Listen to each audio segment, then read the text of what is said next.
Mathematics class 11 exercise 3.1 question number 1 है in the following find the required vector in its component form. Component form जब भी आपसे पूछी जाएगी तो आपने वेक्टर का डायमेंशन साथ मेंशन करना है। ठीक है, अगर वेक्टर 2 डायमेंशनल है तो उसके कंपोनेंट आई और जे होंगे, और अगर 3 डायमेंशनल है तो के भी साथ में आ जाएगा। ठीक है, तो फर्स्ट जो आपका पार्ट है वो है पी क्यू वेक्टर आपने फाइंड करना है। तो अब जब पी क्यू वेक्टर आप फाइंड करेंगे तो उसके लिए करना क्या है, पी क्यू को फाइंड करने के लिए इस क्यू में से इस पी को सब्ट्रैक्ट करना है। ठीक है, अब सब्ट्रैक्ट भी डायरेक्ट नहीं कर देना, इसके भी रूल्स है। ठीक है, यानी जो क्यू वेक्टर है उसमें से सब्ट्रैक्ट कर देना है पी वेक्टर को। ठीक है, यहाँ से आपने क्यू की वैल्यू लिखनी है। याद रहे इसमें ये कॉमा बहुत ज़्यादा मैटर करता है। ठीक है, यहाँ से आ जाएगा -4 कॉमा -6 और माइनस पी की वैल्यू लिख लेंगे जो कि है 3 कॉमा -1। अब ये जो कॉमा से पहले है ना, ये -4 और ये 3, ये कंपोनेंट आई के एलिमेंट्स हैं, और ये -6 और ये -1 ये जे कंपोनेंट के हैं। ठीक है, तो आई को आई के साथ सॉल्व करना है और जे को जे के साथ सॉल्व करना है, क्योंकि उन्होंने आपसे क्वेश्चन में भी कंपोनेंट फॉर्म में आंसर मांगा हुआ है तो उस तरह से देना है। ठीक है, तो यहाँ से आ जाएगा इस आई का कंपोनेंट इसके साथ सॉल्व होगा किस तरह से, -4। ठीक है, और ये वाला -3 आ जाएगा। इसके बाद ये जो कॉमा है दोनों के दरमियान मिड में यहाँ पर आ जाएगा। यहाँ से जे का कंपोनेंट लिखना है जो कि है -6, और यहाँ से जे का कंपोनेंट तो ये -1 आ जाएगा। ठीक है, इसके बाद इसको सॉल्व कर देना है तो ये आ जाएगा -7 और कॉमा -6 -+1 हो जाएगा तो ये आ जाएगा -5। अब फाइनल जो आपने स्टेप करने हैं वो है इसके कंपोनेंट्स लिखने हैं। तो वो इस तरह से लिख लेंगे कि जो फर्स्ट एलिमेंट है ये हमेशा एलिमेंट कंपोनेंट आई का होता है, आई वेक्टर आई का होता है, और जो सेकंड है ये इस तरह से आ जाएगा, ये वाला कॉमा बीच में से हट जाएगा जब यहाँ पर हम जे लगा देंगे। ठीक है, तो ये इसका कंपोनेंट वेक्टर फॉर्म में आंसर आ गया, यही इसका फाइनल आंसर है। लेकिन जब भी आप लोग ये वेक्टर मेंशन करते जाएंगे ना तो इसके ऊपर इस तरह कैप या इसके नीचे लाइन लगा दीजिएगा जो इसको स्केलर क्वांटिटीज से डिफरेंशिएट करे कि ये वेक्टर्स हैं। नेक्स्ट है part 2 3 PQ vector -RS vector. Question बिल्कुल वैसा ही है, जस्ट ऑपरेशन थोड़े से ज़्यादा है। यानी कि जब PQ वेक्टर यानी Q - P निकालेंगे उसको 3 के साथ मल्टीप्लाई कर देंगे, देन उसमें से RS वेक्टर सब्ट्रैक्ट करेंगे। तो यहाँ पर सबसे पहले लिख लेते हैं कि PQ वेक्टर किस तरह आएगा, यानी कि ये आ जाएगा Q - P। ठीक है, यहाँ पे आ जाएगा माइनस, और RS वेक्टर हम किस तरह फाइंड करेंगे, S - R से। ये वैल्यूज रहेंगे सारे आपको गिवन होंगी, और ये वेक्टर्स हैं तो इस तरह से इसको हम एरोहेड से डिनोट कर देंगे। ठीक है, इसके बाद इसकी वैल्यूज पुट करते रहेंगे। यहाँ से आ जाएगा 3। अब Q की जो वैल्यू है ना जो आपको क्वेश्चन में गिवन थी वही आपने यहाँ पर लिखनी है। ये है -4 कॉमा -6, ये यहाँ पर लिख लेंगे -4 कॉमा -6। ठीक है, माइनस का साइन आ जाएगा और यहाँ पर P वेक्टर की वैल्यू लिखनी है। ठीक है, P वेक्टर की वैल्यू है 3 कॉमा -1, वो यहाँ पर लिख देंगे। इसके बाद इस पूरे को 3 के साथ मल्टीप्लाई करना है तो यहाँ पर एक और ब्रैकेट आ जाएगी। ठीक है, देन ये वाला माइनस का साइन यहाँ पर आ जाएगा, और इसके अंदर भी हम इसी तरह से वैल्यूज पुट करेंगे S और R की। तो फर्स्ट जो S की वैल्यू है वो है 2,5, यानी वेक्टर I का कंपोनेंट 2 है और वेक्टर J का 5 है। 2,5 माइनस R की वैल्यू है 1,4, तो यहाँ से आ जाएगा 1,4 और इसकी ब्रैकेट भी क्लोज।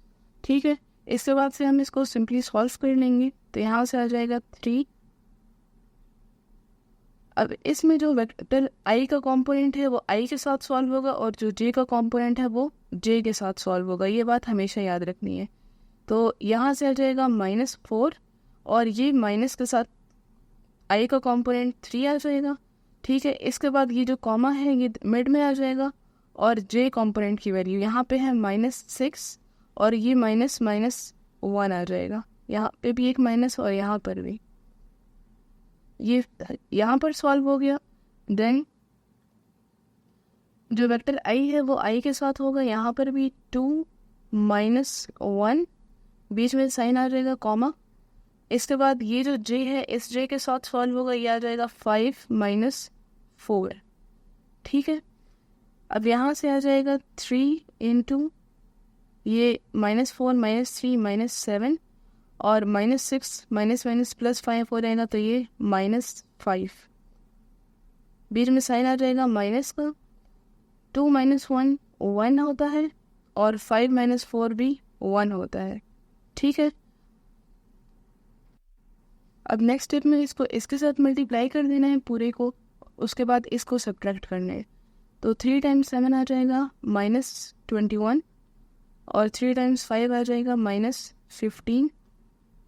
ठीक है, माइनस यहाँ पर 1 और 1 ही आ जाएगा। इसके बाद वेक्टर आई के कंपोनेंट को वेक्टर आई के साथ और जे को जे के साथ सॉल्व करेंगे। तो यहाँ से आ जाएगा -21 माइनस यहाँ पर आई का कंपोनेंट 1 है -1, यहाँ पर कॉमा, देन जो जे का कंपोनेंट है -15 उसको इसके साथ सॉल्व कर देंगे। -15 यहाँ पर साइन माइनस है और यहाँ पर 1 है। ठीक है, इसके बाद इसको सॉल्व कर लेंगे तो ये आ जाएगा -21 -1 -22 और ये -15 -1 -16। ठीक है, इसके बाद हम इसको कंपोनेंट फॉर्म में लिख देंगे तो ये आ जाएगा -22i और कॉमा ख़त्म हो जाएगा। यहाँ पर इसका साइन आ जाएगा, जो माइनस होगा तो माइनस आएगा, प्लस होगा तो प्लस आएगा। यहाँ पे आ जाएगा -16 और ये कंपोनेंट है जे का। तो यही आपके पास जो क्वेश्चन में था ना, 3pq - rs की वैल्यू आ गई है। और ये यहाँ पर एक कैप बना दीजिएगा ताकि ये वेक्टर को पता लगाए, और ये इसका फाइनल आंसर है।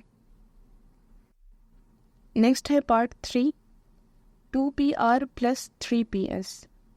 ठीक है, तो जब इसकी हम वैल्यूज लेंगे तो ये आ जाएगा 2 pr आ जाएगा r वेक्टर से जब p वेक्टर सब्ट्रैक्ट होगा। इसके बाद इसमें ऐड होगा 3 × ps।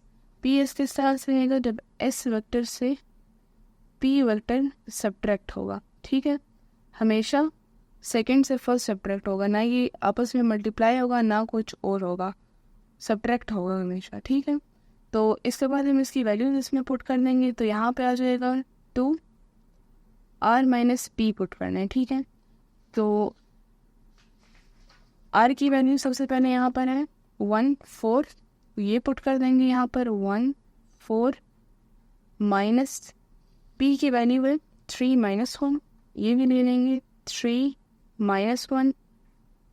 इसके बाद ये ब्रैकेट क्लोज कर देंगे, प्लस 3 ये वाला 3 आ जाएगा। इसके बाद s की वैल्यू पुट करेंगे, ऐसे हमारे पास 2 5 माइनस p की वैल्यू पुट करेंगे जो कि है 3 -1। ठीक है,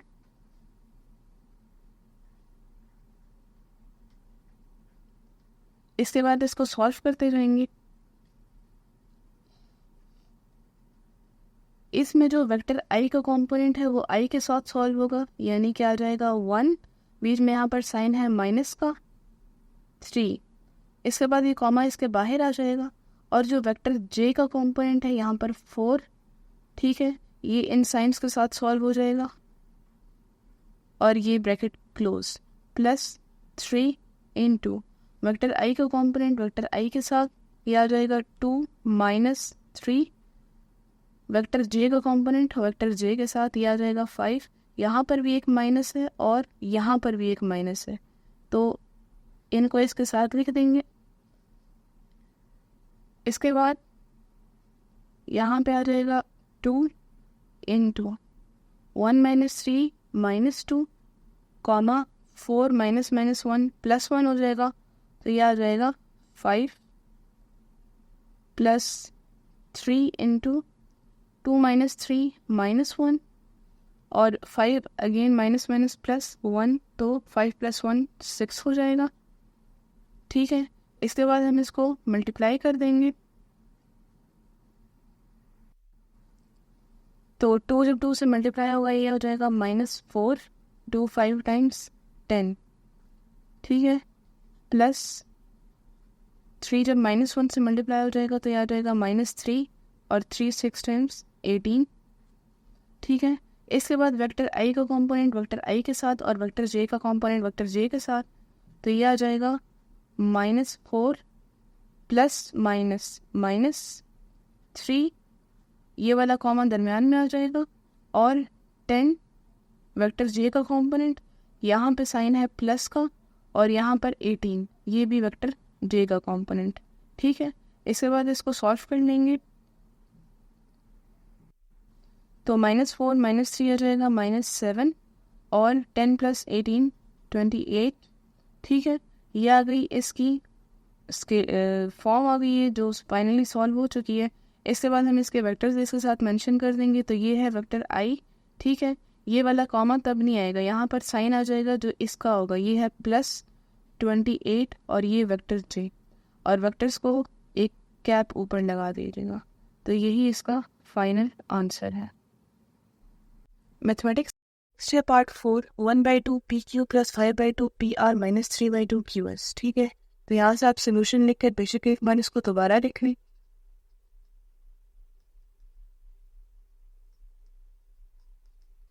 ठीक है, इसके बाद से हम इसमें वैल्यूज लेना शुरू कर देंगे, तो यह आ जाएगा 1/2 PQ किस तरह से आएगा, Q - P करने से, तो Q की वैल्यू पहले लिख लेंगे -4 आ जाएगा -6।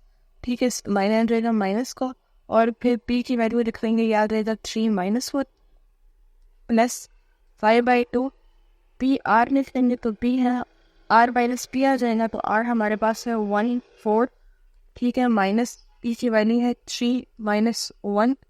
इसके बाद इसको क्लोज कर लेंगे, -3/2 Q आ जाएगा S - Q से, तो यह आ जाएगा 2 5 -4 -6। ठीक है,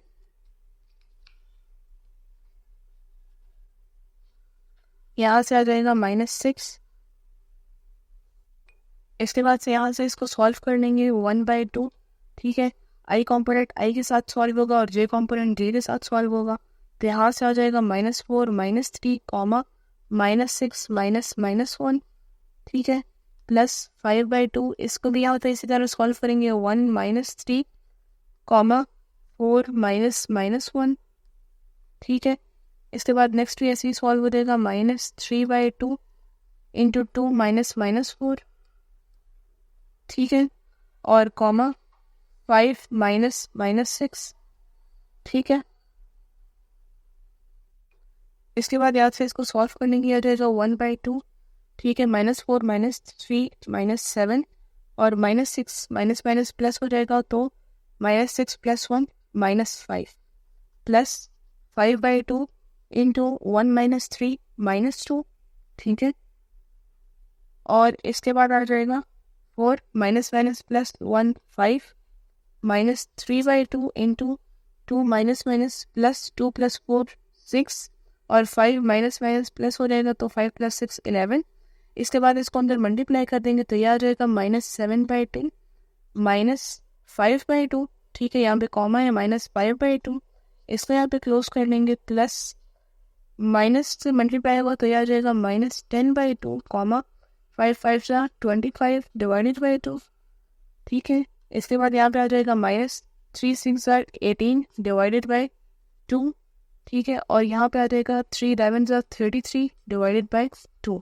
इसके बाद ये जो सारों के आई कॉम्पोनेंट्स हैं ये आई में सॉल्व हो जाएंगे, और ये जो जे कॉम्पोनेंट्स हैं ये जे में सॉल्व हो जाएंगे।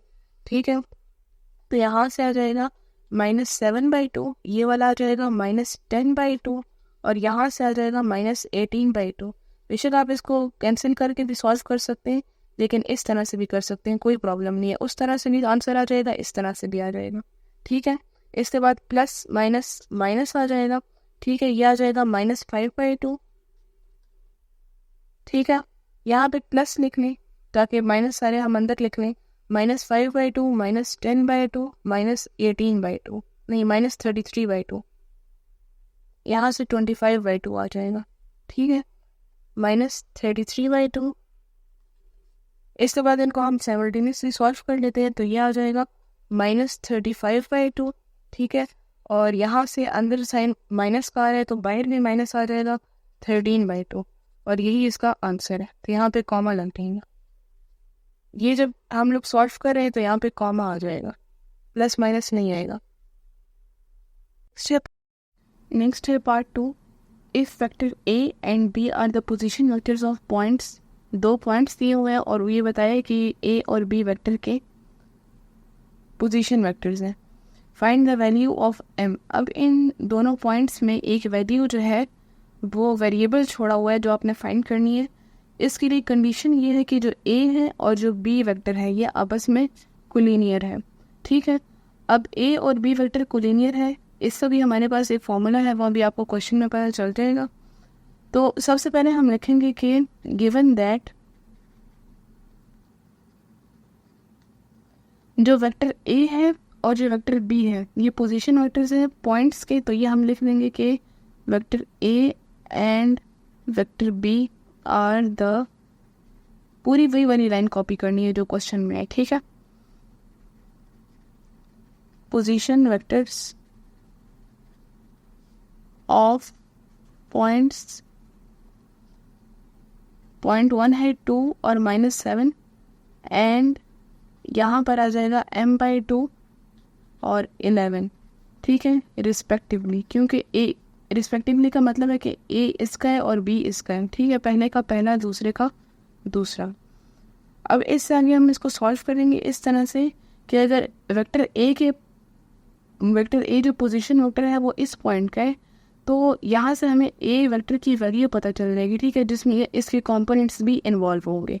अगर ए वेक्टर की वैल्यू है तो ये आ जाएगा 2i, कॉमा हट जाएगा, इसका साइन आ जाएगा -7j।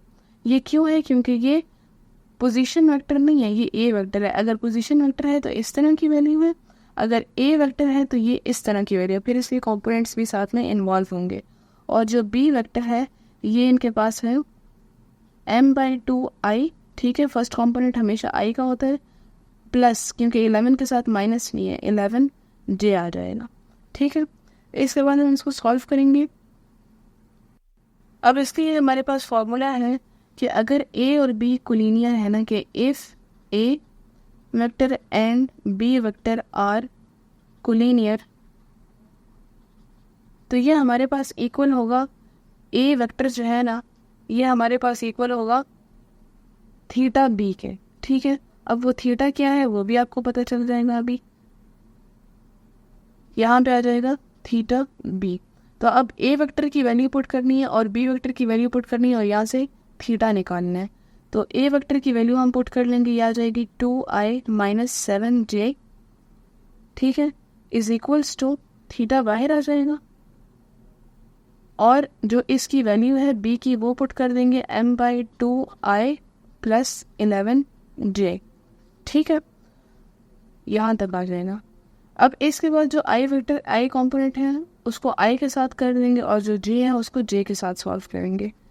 तो ये जो है ना, जिस तरह हम फर्स्ट चैप्टर में रियल पार्ट्स और इमेजिनरी पार्ट्स को आपस में कंपेयर करते थे ना, इस तरह हम थर्ड चैप्टर में वेक्टर आई की कंपोनेंट्स को वेक्टर आई के साथ और वेक्टर जे के कंपोनेंट्स को जे के साथ कंपेयर करेंगे। इससे पहले हम इसका थीटा रिजॉल्व कर लेते, तो यहाँ पे आ जाएगा 2i - 7j is equals to, ये थीटा जब इसके साथ मल्टीप्लाई होगा तो यह आ जाएगा थीटा m/2i, प्लस ये जब इसके साथ मल्टीप्लाई होगा तो यह आ जाएगा थीटा 11j, ठीक है। अब इसका कंपैरिजन करें। कंपैरिजन करने से पहले आप ये मेंशन कर दीजिएगा कि जो थीटा है ना ये कुछ स्केलर क्वांटिटी है, ठीक है, यानी ये जो ए और बी है ये वेक्टर क्वांटिटीज है और थीटा इसमें स्केलर क्वांटिटी है। तो इसके बाद इसको सॉल्व कर लेंगे। यहाँ से आ जाएगा जो आई कंपोनेंट है, यहाँ पे लिखना पहले comparing the components we have, ठीक है, जो आई कंपोनेंट है उसको आई के साथ कंपेयर करें और जो जे कंपोनेंट है उसको जे के साथ कंपेयर करें। यहाँ से लिख लेंगे 2i, ठीक है, is equals to theta m by 2i आ जाएगा, बल्कि आई नहीं लिखना क्योंकि हम आई को कर रहे हैं, is equals to theta m by 2, ठीक है। यहाँ से यह आ जाएगा और जो जे के कंपोनेंट्स है उसको जे के साथ कंपेयर कर लेंगे तो यहाँ से आ जाएगा -7 इज इक्वल्स टू 11 थीटा। तो यह आ जाएगा -7 इज इक्वल्स टू 11 थीटा। नहीं, ये नहीं आएगा, यहाँ पे आ जाएगा, ठीक है। अब इस थीटा की वैल्यू हम यूँ निकाल सकते हैं कि 11 यहाँ मल्टीप्लाई हो रहा है, ये दूसरी साइड पे जाकर डिवाइड हो जाएगा, ठीक है। तो थीटा इधर रह जाएगा, ये 11 जो है ये इस -7 के नीचे जाकर डिवाइड हो जाएगा, तो यह आ जाएगा -7 डिवाइडेड बाय 11। अब यहाँ से हमारे पास थीटा की वैल्यू आ गई है, अगर वो हम इस इक्वेशन में पुट कर दें तो हमारे पास m की वैल्यू भी आ जाएगी, ठीक है। यहाँ से हमने थीटा की वैल्यू से नहीं निकाली क्योंकि हमें m की वैल्यू भी पता नहीं थी, तो यहाँ से आ जाएगा 2 इज इक्वल्स टू थीटा की वैल्यू पुट करेंगे -7 डिवाइडेड बाय 11, यहाँ पे m आ जाएगा और ये होल डिवाइडेड बाय 2 आ जाएगा, ठीक है। अब इसके बाद हम इसको इस तरह सॉल्व कर लेंगे कि ये जो 11 है यहाँ पर डिवाइड हो रहा है तो ये यहाँ नीचे आ जाएगा, तो ये हम लिख लेंगे 2 is equals to -7 divided by 11 multiply by 2 और यहाँ पे इसका m आ जाएगा, ठीक है। इसके बाद 2 इज इक्वल्स टू -7 11 2 टाइम्स 22 होता है, यहाँ पर m आ जाएगा। अब अगर यहाँ 22 ये डिवाइड हो रहा है तो वहाँ जाकर मल्टीप्लाई हो जाएगा और ये -7 अगर यहाँ मल्टीप्लाई हो रहा है तो यहाँ के डिवाइड हो जाएगा, तो यहाँ हम लिख लेंगे 2 मल्टीप्लाई बाय 22 और ये 7 यहाँ मल्टीप्लाई हो रहा है तो यहाँ के डिवाइड हो जाएगा इज इक्वल्स टू m, ठीक है।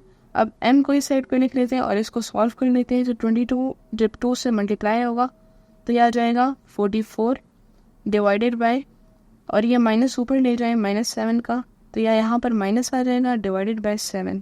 तो m की वैल्यू ही हमने फाइंड करनी थी, तो यहाँ पर हम लिख देंगे कि m is equals to -44/7 is the required value, ठीक है। और यही आपका फाइनल आंसर है। नेक्स्ट है क्वेश्चन नंबर 3।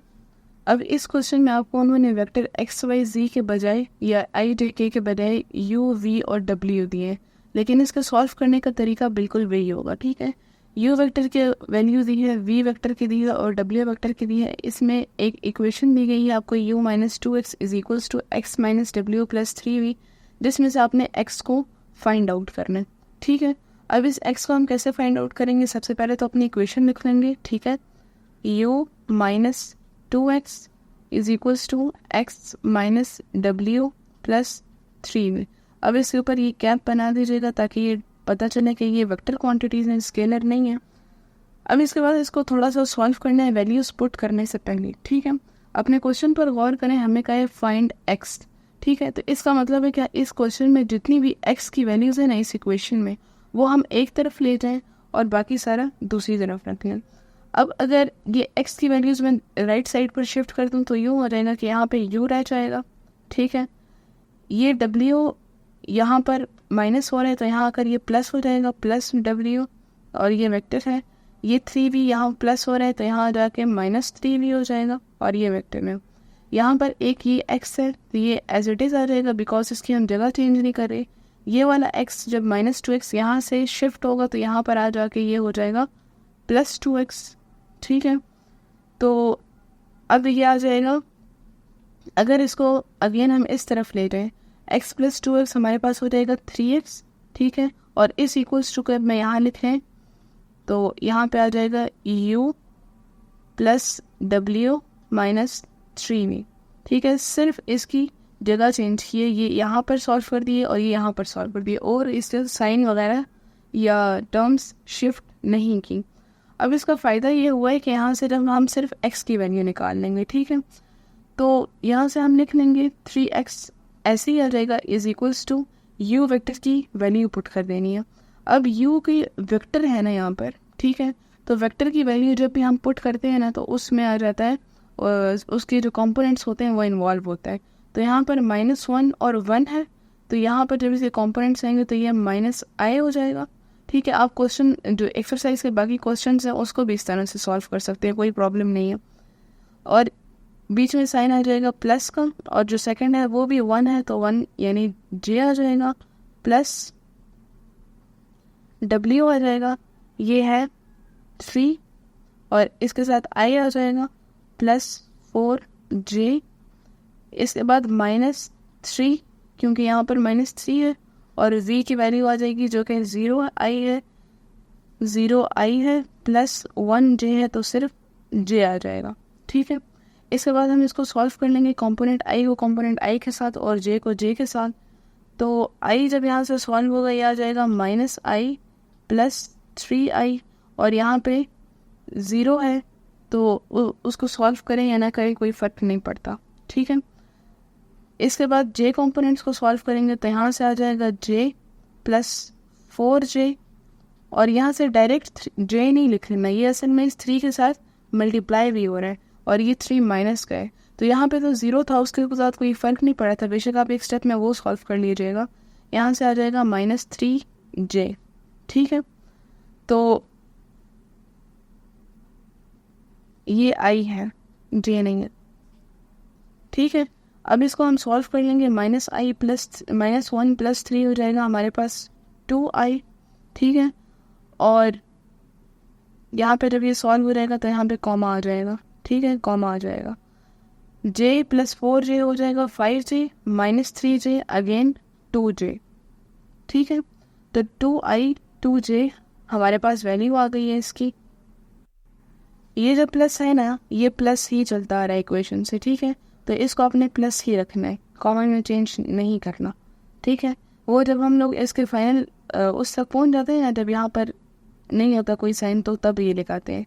तो 2i प्लस 2j हमारे पास 3x की वैल्यू आ गई, लेकिन असल में तो हमें x की वैल्यू चाहिए, तो x ये आ जाएगा कि 2i plus 2j whole divided by 3 हो जाए, तो हमारे पास x की वैल्यू आ जाएगी, लेकिन i और j की कंपोनेंट्स को अलग अलग लिखना है। ठीक है, i अलग होगा, j अलग होगा, तो यहाँ से आ जाएगा x इज इक्वल्स टू, जब ये i इसके साथ एक बार अलग हो जाएगा 2/3i हो जाएगा, देन 2/3j आ जाएगा।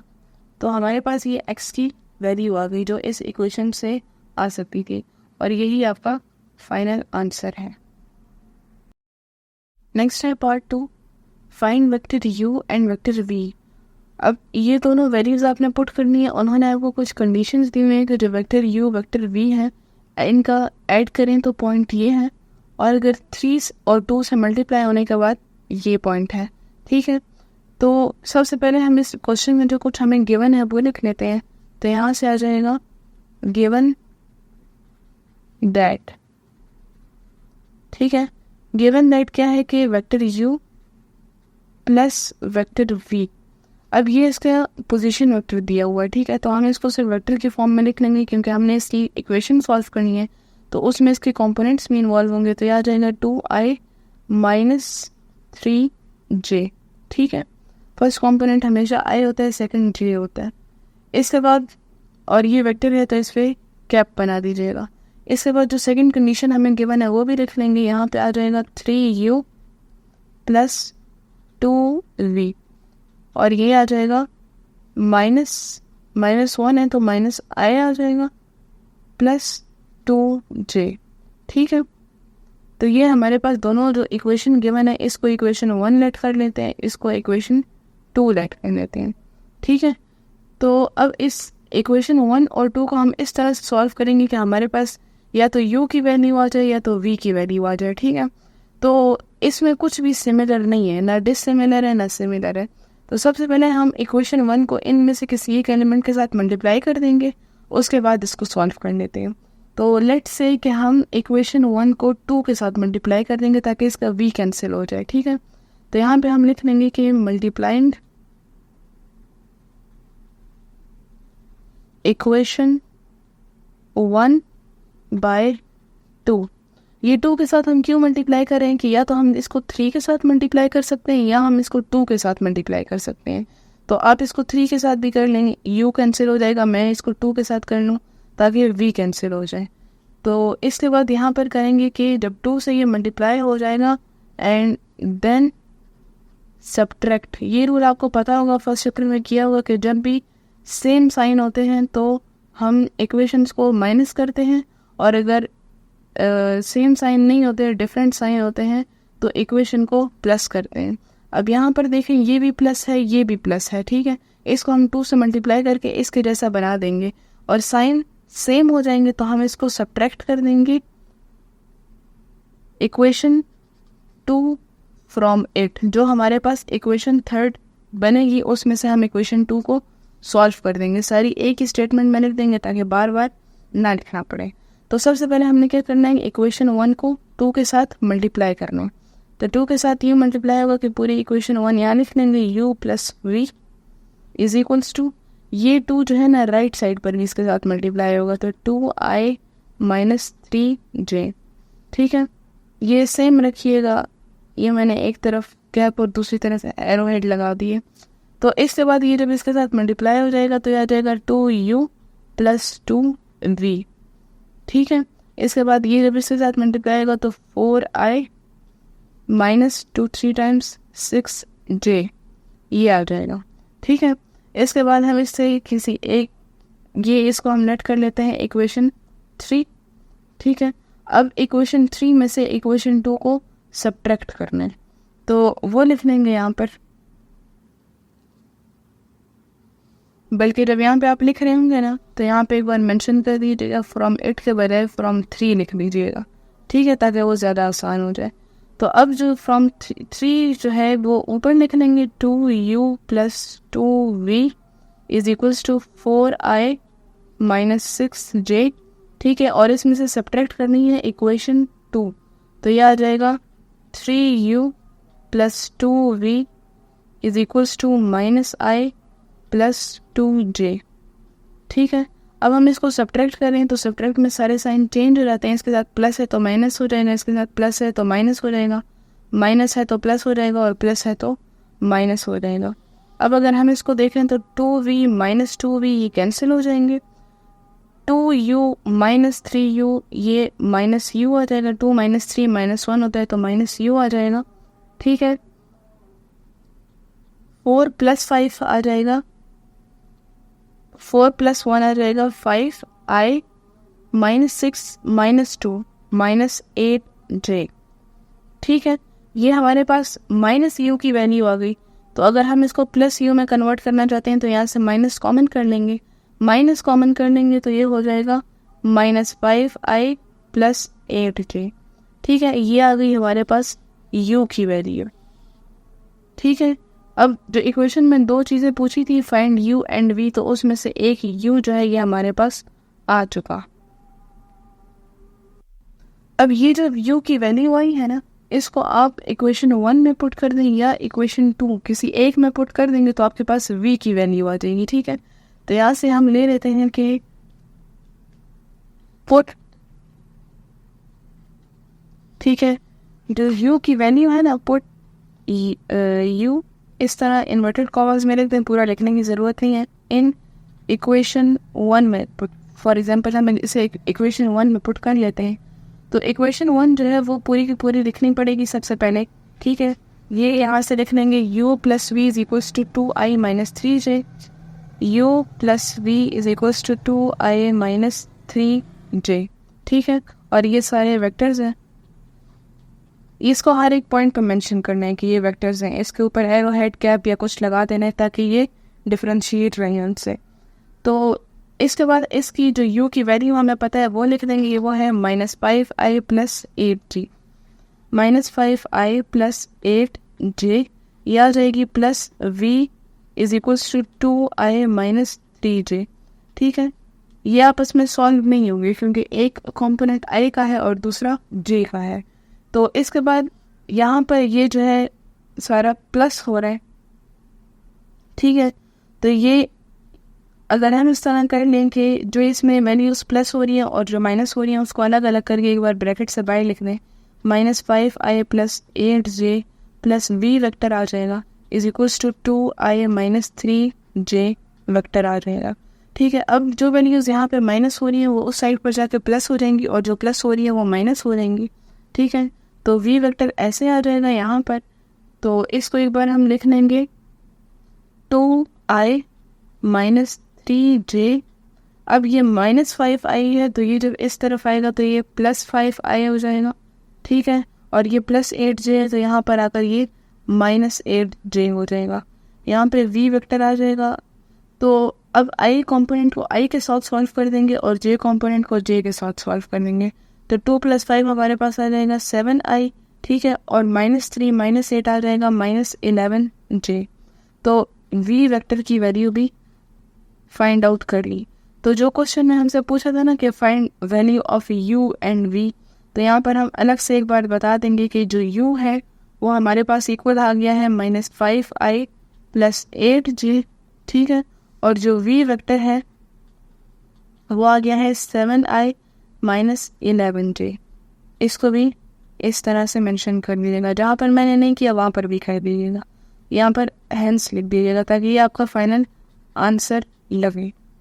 ठीक है, नेक्स्ट है part 3, find the initial point of vector v।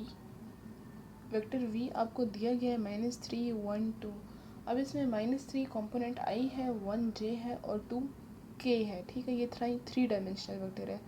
अब वो कह रहे हैं उसका टर्मिनल पॉइंट अगर ये है, यानी कि ये अगर वेक्टर v है, ठीक है, तो उसका टर्मिनल पॉइंट आपको गिवन है। ठीक है, 5 0 1। लेकिन इसका जो इनिशियल पॉइंट है ना, ये आपने फाइंड आउट करना है, जहाँ से ये स्टार्ट हो रहा है। इनिशियल मीन्स स्टार्ट हो रहा है। तो हम लेट कर लेते हैं कि जो इसका इनिशियल पॉइंट है ये पॉइंट ए है, और जो इसका टर्मिनल पॉइंट है ये इसका पॉइंट बी है। ठीक है, तो जो हमारे पास टर्मिनल पॉइंट है उसकी वैल्यूज़ तो गिवन है, लेकिन इनिशियल पॉइंट में हमने आई भी निकालना है, जे भी निकालना है और के भी निकालना है।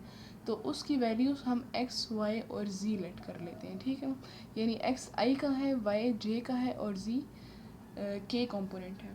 तो यहाँ पर हम इस तरह से लिख लेंगे कि let A is equals to x y z be its initial point. ठीक है, जो हमने फाइंड आउट करना है, और टर्मिनल पॉइंट जो है उसका वो भी लिख देंगे। एक सेकेंड, इसको यहाँ से अलग कर देना है। ठीक है, and its terminal point is B. ठीक है, और बी क्या है, ये जो हमें गिवन है, क्योंकि ये इसका टर्मिनल पॉइंट है और उसको हमने लेट कर लिया है बी के इक्वल। ठीक है, तो अब अगर जो वेक्टर v है ना, तो ये हमारे पास अगर इसके पॉइंट्स a और b हैं तो ये हमारे पास इसके इक्वल होगा, a b वेक्टर के इक्वल होगा। ठीक है, और a b हम किस तरह निकालते हैं, b - a करके। तो उसी तरह से हम निकाल लेंगे इसकी वैल्यूज़ पुट करके। यहाँ पर v वेक्टर की वैल्यू पुट करनी है जो कि आपको क्वेश्चन में गिवन है, वो है -3 1 2।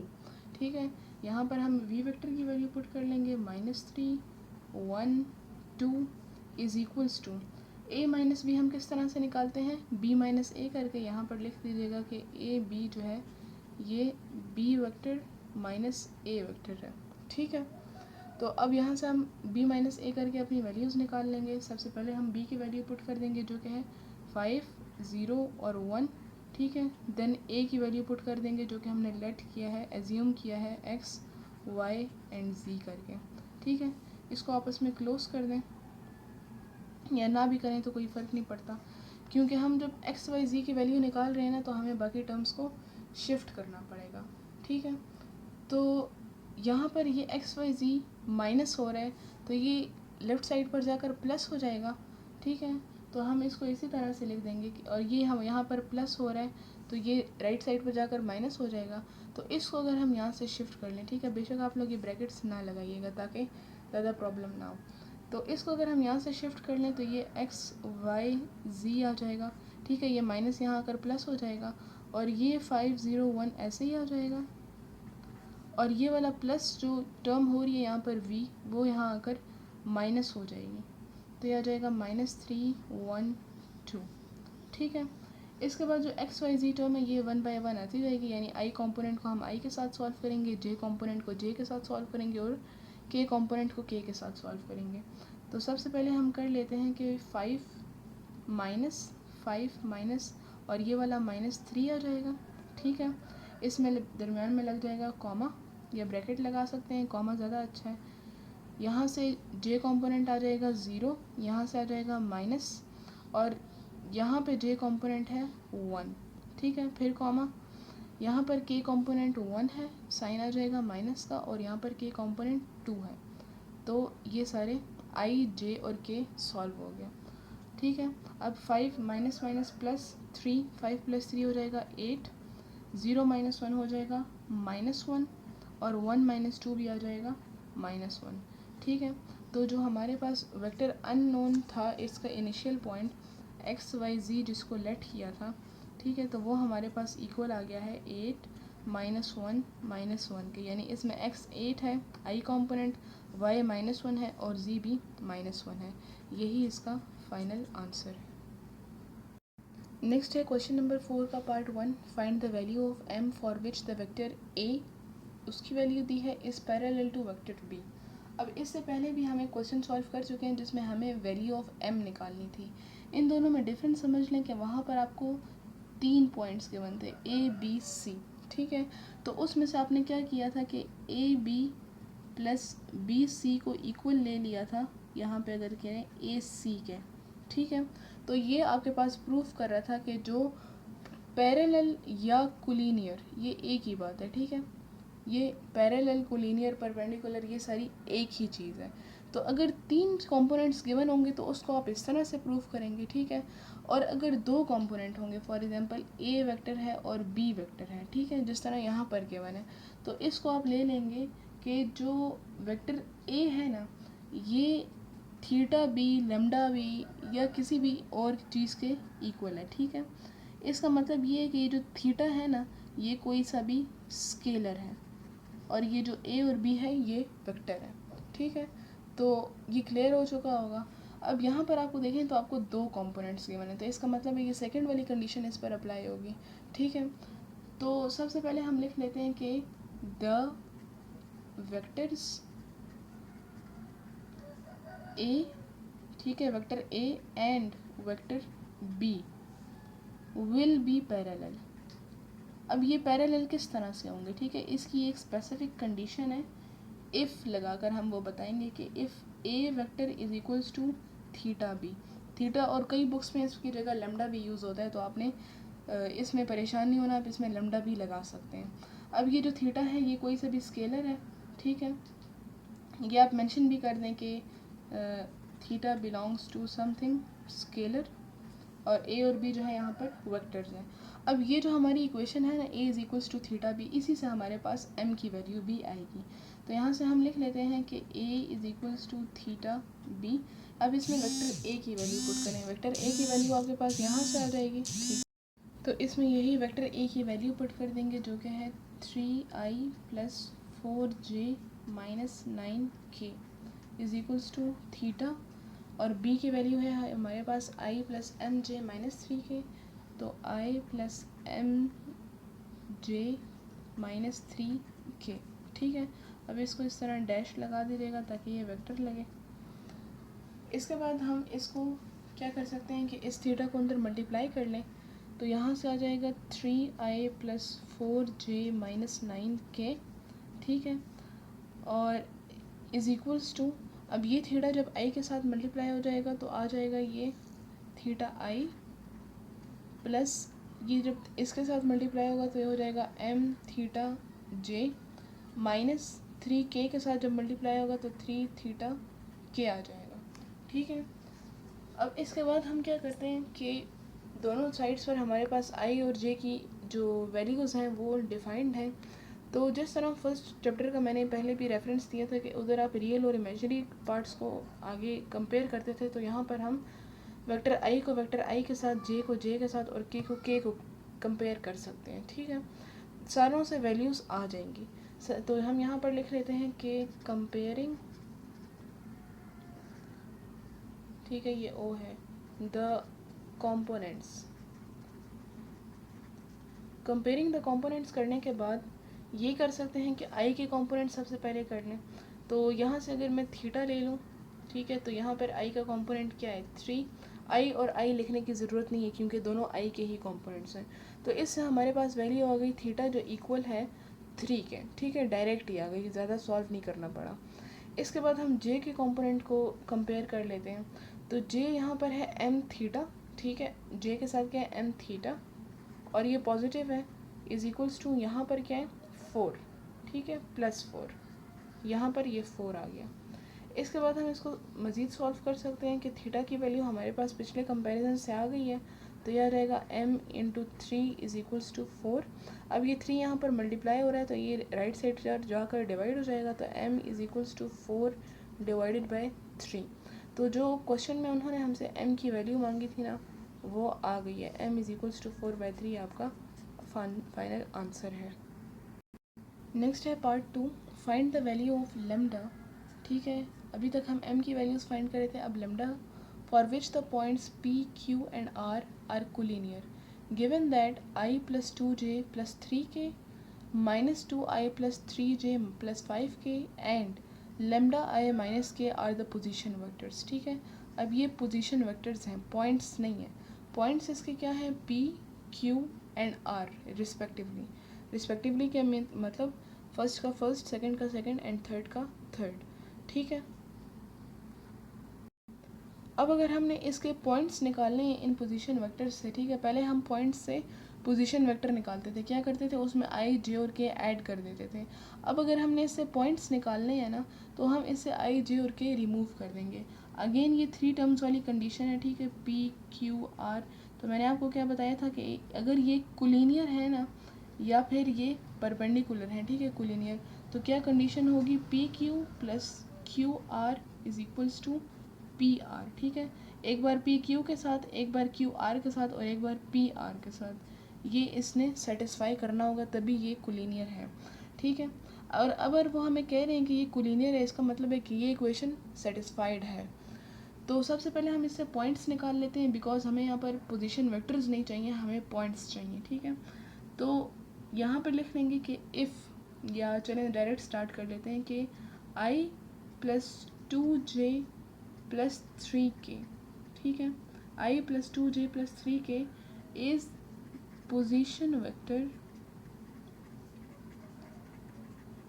ऑफ पॉइंट p, ठीक है, क्योंकि उन्होंने हमें कहा है कि ये रिस्पेक्टिवली यानी कि इसी का पोजीशन वेक्टर है। तो हमारे पास जो p होगा, so p is equals to p, हमारे पास क्या होगा कि इससे हम ये वेक्टर्स इसके रिमूव कर दें, डायमेंशंस इसकी रिमूव कर दें, तो यह आ जाएगा i के साथ 1 है, ठीक है। जब डायमेंशंस रिमूव होंगी तो इसका ये प्लस और माइनस भी रिमूव हो जाएगा, ये कुछ बदल जाएगा कॉमा में, ठीक है। j के साथ आ जाएगा 2 और k की जगह आ जाएगा 3। अब इस नेक्स्ट स्टेप, 2 स्टेप्स में ना एक बहुत ही इंपॉर्टेंट कॉन्सेप्ट डिस्कस होने वाला है, सो बी अटेंटिव, ठीक है। यहाँ पर जो सेकंड है ये आ जाएगा q, तो हम पहले वेक्टर फॉर्म में उसकी जो पोजीशन वेक्टर है वो लिख लेते हैं, 2i plus 3j plus 5k is position vector of point, जो सेकंड पॉइंट है वो क्या है q, ठीक है। तो q हमारे पास क्या आ जाएगा, इसके वेक्टर्स रिमूव हो जाएंगे, ये आ जाएगा i की जगह -2 आ जाएगा, i नहीं आएगा, कॉमा j की जगह आ जाएगा 3 और k की जगह आ जाएगा 5, ठीक है। तो ये हमारे पास q आ गया। अब जो r वाला वेक्टर है ना, इसमें एक बहुत इंपॉर्टेंट बात है, यहाँ पे तो है लेमडा i माइनस k, ये तो इसका पोजीशन वेक्टर है, ठीक है, is position vector of point r। लेकिन r जो होगा ना वो इस तरह डायरेक्ट नहीं होगा, सो r इज इक्वल्स टू, आपने हमेशा ये ऑर्डर याद रखना है कि ऑर्डर आपका है i j k, ठीक है। यहाँ पर i तो है, लेमडा आ जाएगा, लेकिन j की जगह डायरेक्ट 1 ना लिख देना, j तो यहाँ पर है ही नहीं, तो उसकी जगह आ जाएगा 0, k की जगह आ जाएगा -1, ठीक है। अभी जो हम नेक्स्ट एक्सरसाइज करेंगे उसमें इस बहुत इंपॉर्टेंट है ये कॉन्सेप्ट रखना कि यहाँ पर अगर कोई कंपोनेंट नहीं है तो पॉइंट में वो 0 होगा, ठीक है। यहाँ से डायरेक्ट k दे के 1 ना लिख देना। तो इसके बाद अब हम इस पर अपनी कंडीशन अप्लाई कर देंगे, ठीक है, जो हमें है कि पी क्यू आर, यहाँ पे कॉमा लगा दीजिएगा, p Q and r will B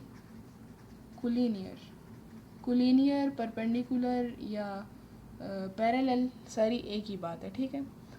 will be कुलीनियर if लगाकर अपनी कंडीशन लिखनी है कि P Q plus Q R is equals to P R, ठीक है। अब पी क्यू किस तरह से आएगा, क्यू माइनस पी करके, क्यू आर किस तरह से आएगा, आर माइनस क्यू करके, और P R R minus P से, और पॉइंट्स हमने सारे पहले से ही निकाल लिए हैं, ठीक है। तो अब यहाँ से हम इसको सॉल्व करते हैं। तो पी क्यू सबसे पहले आपको पता है क्यू माइनस पी होगा, तो क्यू की वैल्यू हमारे पास है -235, सबसे पहले वो पुट कर देंगे, -235 माइनस, ठीक है, क्यू की वैल्यू पुट करने के बाद हमने पी में से माइनस करना है, तो वो आ जाएगा 123, ठीक है। फिर आ जाएगा प्लस क्यू आर, ठीक है, क्यू यहाँ पर क्यू आर का मतलब है आर माइनस क्यू करना है हमने, तो आर यहाँ पर है लेमडा 0 - 1, ठीक है, इसको यूँ कर लीजिएगा क्योंकि बिल्कुल अलग करना है हमने उसको, ठीक है। और आर माइनस क्यू, क्यू की वैल्यू हमारे पास है -235 is equals to P R, मतलब कि आर माइनस पी, तो आर आ जाएगा लेमडा 0 - 1, और पी की वैल्यू है 1 2 और 3, ठीक है। इसके बाद इसको सॉल्व करते जाएंगे, कंपोनेंट के आई के कंपोनेंट्स को आई के साथ सॉल्व करते जाएंगे, और जे के कंपोनेंट्स को जे के साथ, के कंपोनेंट्स को के साथ। तो यहाँ से आ जाएगा -2 - 1, ठीक है। आई और आई को सॉल्व कर देंगे, साइन आ जाएगा कॉमा, यहाँ से जे का कंपोनेंट है 3, साइन है माइनस का, और यहाँ पर जे का कंपोनेंट है 2, फिर कॉमा, यहाँ पर के का कंपोनेंट है 5, साइन है माइनस का, और यहाँ पर के का कंपोनेंट है 3, ठीक है। यहाँ तक सॉल्व हो गया। इसके बाद सेकंड है, यहाँ पर आई का कंपोनेंट है लेमडा माइनस -2 आ जाएगा, ठीक है। इसके बाद कॉमा, जे का कंपोनेंट यहाँ पे 0 है, माइनस यहाँ पर 3 है, यहाँ पर के का -1 है, और यहाँ पर -5 है, ये भी हो गया। नेक्स्ट सॉल्व करते हैं। अब यहाँ पर आई का है लेमडा, यहाँ पर है -1, यहाँ पर 0 जे का, ठीक है, और यहाँ पर जे का है 2, और यहाँ पर के का है -1, यहाँ पर माइनस, और के का कंपोनेंट है 3, ठीक है। अब इसको सॉल्व कर देंगे, तो -2 - 1 आ जाएगा -3, ठीक है, 3 - 2 1, 5 - 3 2, तो ये -3 1 2 एक आ गया। देन यहाँ से आ जाएगा लेमडा माइनस -2, इसका मतलब है कि ये आ जाएगा लेमडा +2, ठीक है। 0 - 3 आ जाएगा -3, -1 -5 आ जाएगा, माइनस माइनस प्लस, साइन बढ़ेगा आ जाएगा, और -6 is equals to lambda -1 as it is, 0 - 2 -2, -1 -3 -4, ठीक है। इसके बाद हम इसको सॉल्व कर लेंगे कि इसमें जो आई का कंपोनेंट है उसको इसके साथ सॉल्व कर लेंगे, इसमें जो जे का कंपोनेंट है इसके जे के साथ, और इसमें जो के का कंपोनेंट है के साथ, देन हम उसका कंपैरिजन कर सकेंगे, ठीक है। तो यहाँ से आ जाएगा -3 प्लस ये वाला लेमडा +2 इसके साथ आ जाएगा लेमडा +2, देन कॉमा, इसके बाद आ जाएगा 1 प्लस माइनस माइनस, और ये आ जाएगा 3, 2 यहाँ से आ जाएगा 2 प्लस माइनस माइनस, और ये है 6 के component is equals to lambda -1 -2 -4, ठीक है। अब हम इसको आगे जाके सॉल्व करते हैं। यहाँ से अगर हम -3 + 2 को तो सॉल्व कर सकते हैं ना, लेमडा को नहीं सॉल्व कर सकते। -3 + 2 आ जाएगा -1, तो ये लेमडा के साथ अगर लिखा जाए तो ये आ जाएगा लेमडा -1, ठीक है। लेमडा -1 आ जाएगा, सॉरी यहाँ पे ब्रैकेट नहीं आएगा, कॉमा आएगा, ठीक है। इसके बाद 1 - 3 क्या हो जाएगा, 1 - 3 आ जाएगा -2, इसके बाद 2 - 6 आ जाएगा 4 इज इक्वल्स टू, यहाँ पर हम कुछ नहीं कर सकते, इसको ऐसे ही लिख देंगे लेमडा माइनस 1 माइनस 2 माइनस 4। एक बार इसको नीट करके लिख लेते हैं, देन हम इसको सॉल्व कर लेंगे। अब यहाँ पर इक्वल्स टू था, तो आप लेफ्ट हैंड साइड पर आप इसका दिस सिंप्लाइज का साइन लगाएंगे, ठीक है। तो नेक्स्ट स्टेप में अब हम इसको एक बार नीट करके लिख लेते हैं। यहाँ से आ जाएगा lambda minus 1 minus 2 minus 4 is equals to lambda minus 1 minus 2 minus 4। अब आप लोग इसमें एक बात नोट कर लें कि ये लेफ्ट हैंड साइड पर भी सेम है और राइट हैंड साइड पर भी सेम है, ठीक है। तो हमने यही चेक करना था ना कि जो है ये इसके लिए कोलिनियर है। तो जो अपने कंडीशन अप्लाई की हमने इस पर P Q plus Q R is equals to P R, तो विच इज़ ट्रू, ठीक है। उसी के बारे में हम लिखेंगे कि which is true for all values. जो हमें वैल्यूज़ इन्होंने क्वेश्चन में भी दी थी और जो बाकी भी कोई भी वैल्यूज़ अगर हम उसमें पुट कर लेना, अगर वो कोलिनियर है तो उस पर ये कंडीशन अप्लाई होगी for all values of lambda, ठीक है। यहाँ से भी लेमडा की यही वैल्यू आएगी, यहाँ से भी यही आएगी। Thus P Q and R are always collinear, R यहाँ पर आ जाएगा, आर ऑलवेज कोलिनियर। तो यही इसका फाइनल आंसर है।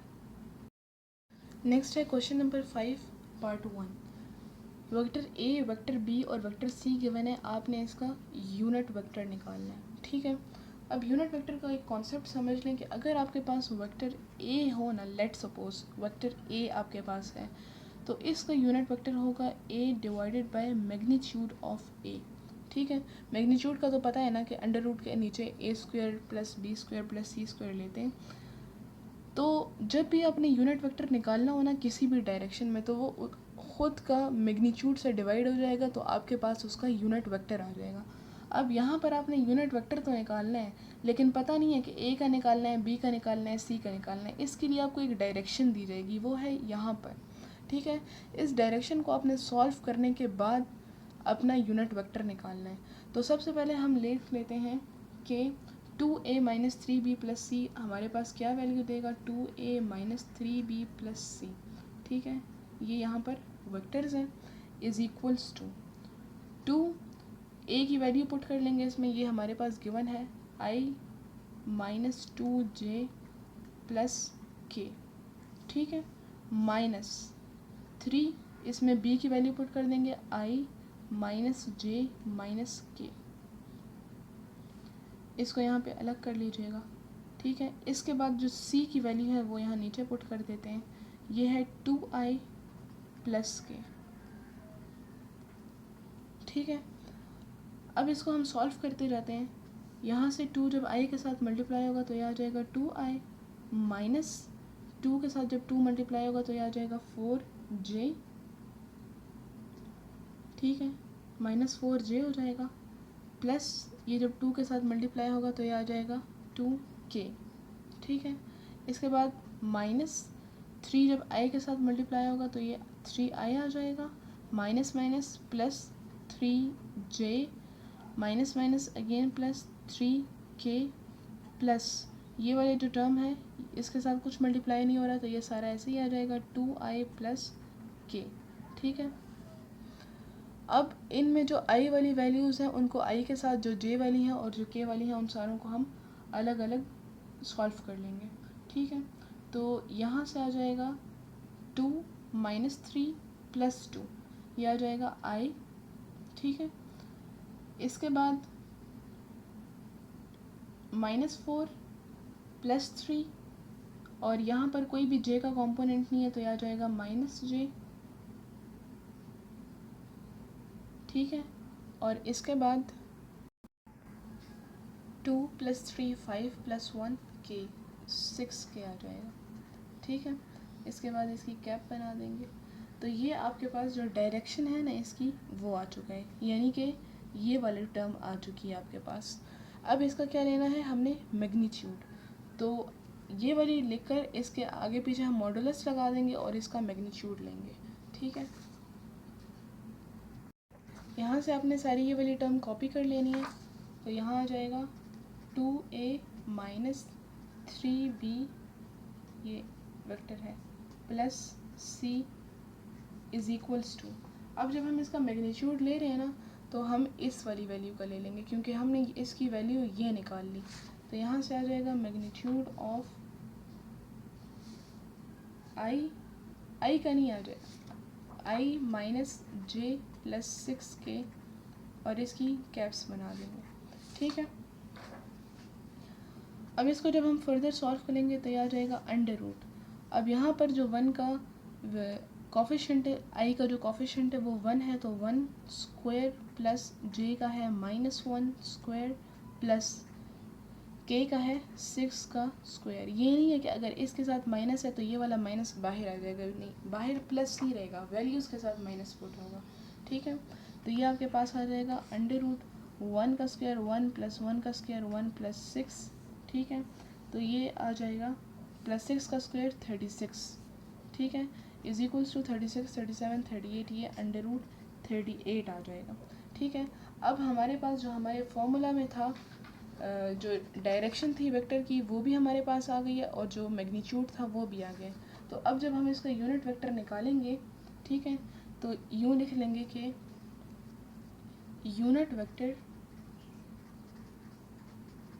इन द डायरेक्शन ऑफ क्या, जो आपको कंडीशन में जो आपको क्वेश्चन में कंडीशन दी गई थी, ठीक है, 2a माइनस 3b प्लस सी, ये कंडीशन में आपको क्वेश्चन दी, ये आपको क्वेश्चन में कंडीशन दी गई थी, ठीक है।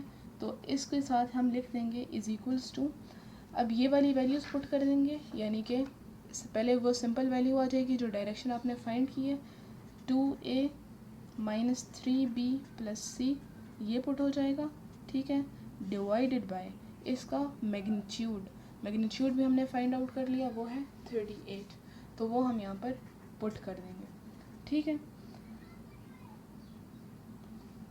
अब जो हमारे पास वैल्यूज़ हैं असल में 2a माइनस 3b प्लस सी किसके इक्वल है, 2a माइनस 3b प्लस सी की हमने वैल्यू निकाली थी ना, वो ये थी i minus J plus 6k, तो वो हम इसकी जगह पुट कर देंगे i minus J plus 6k, ठीक है, डिवाइडेड बाय अंडर रूट 38।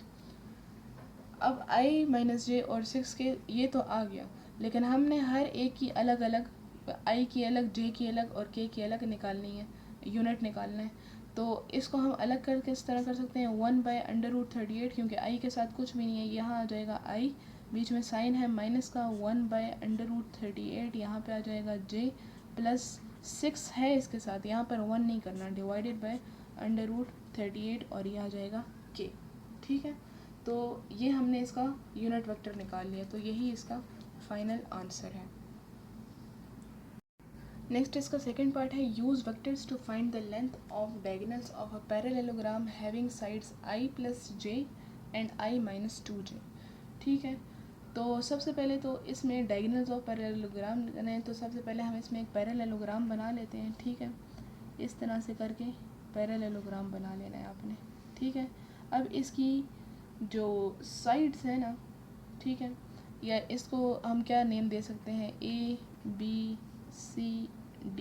ताकि हम जब इसको एज्यूम कर रहे हो तो हम इसको इस तरह से करें।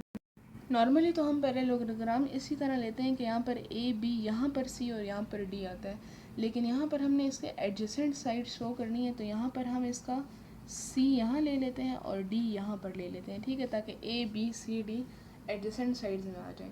तो यहाँ पर हम लेट कर लेंगे या कंसीडर कर लेते हैं कि consider a parallelogram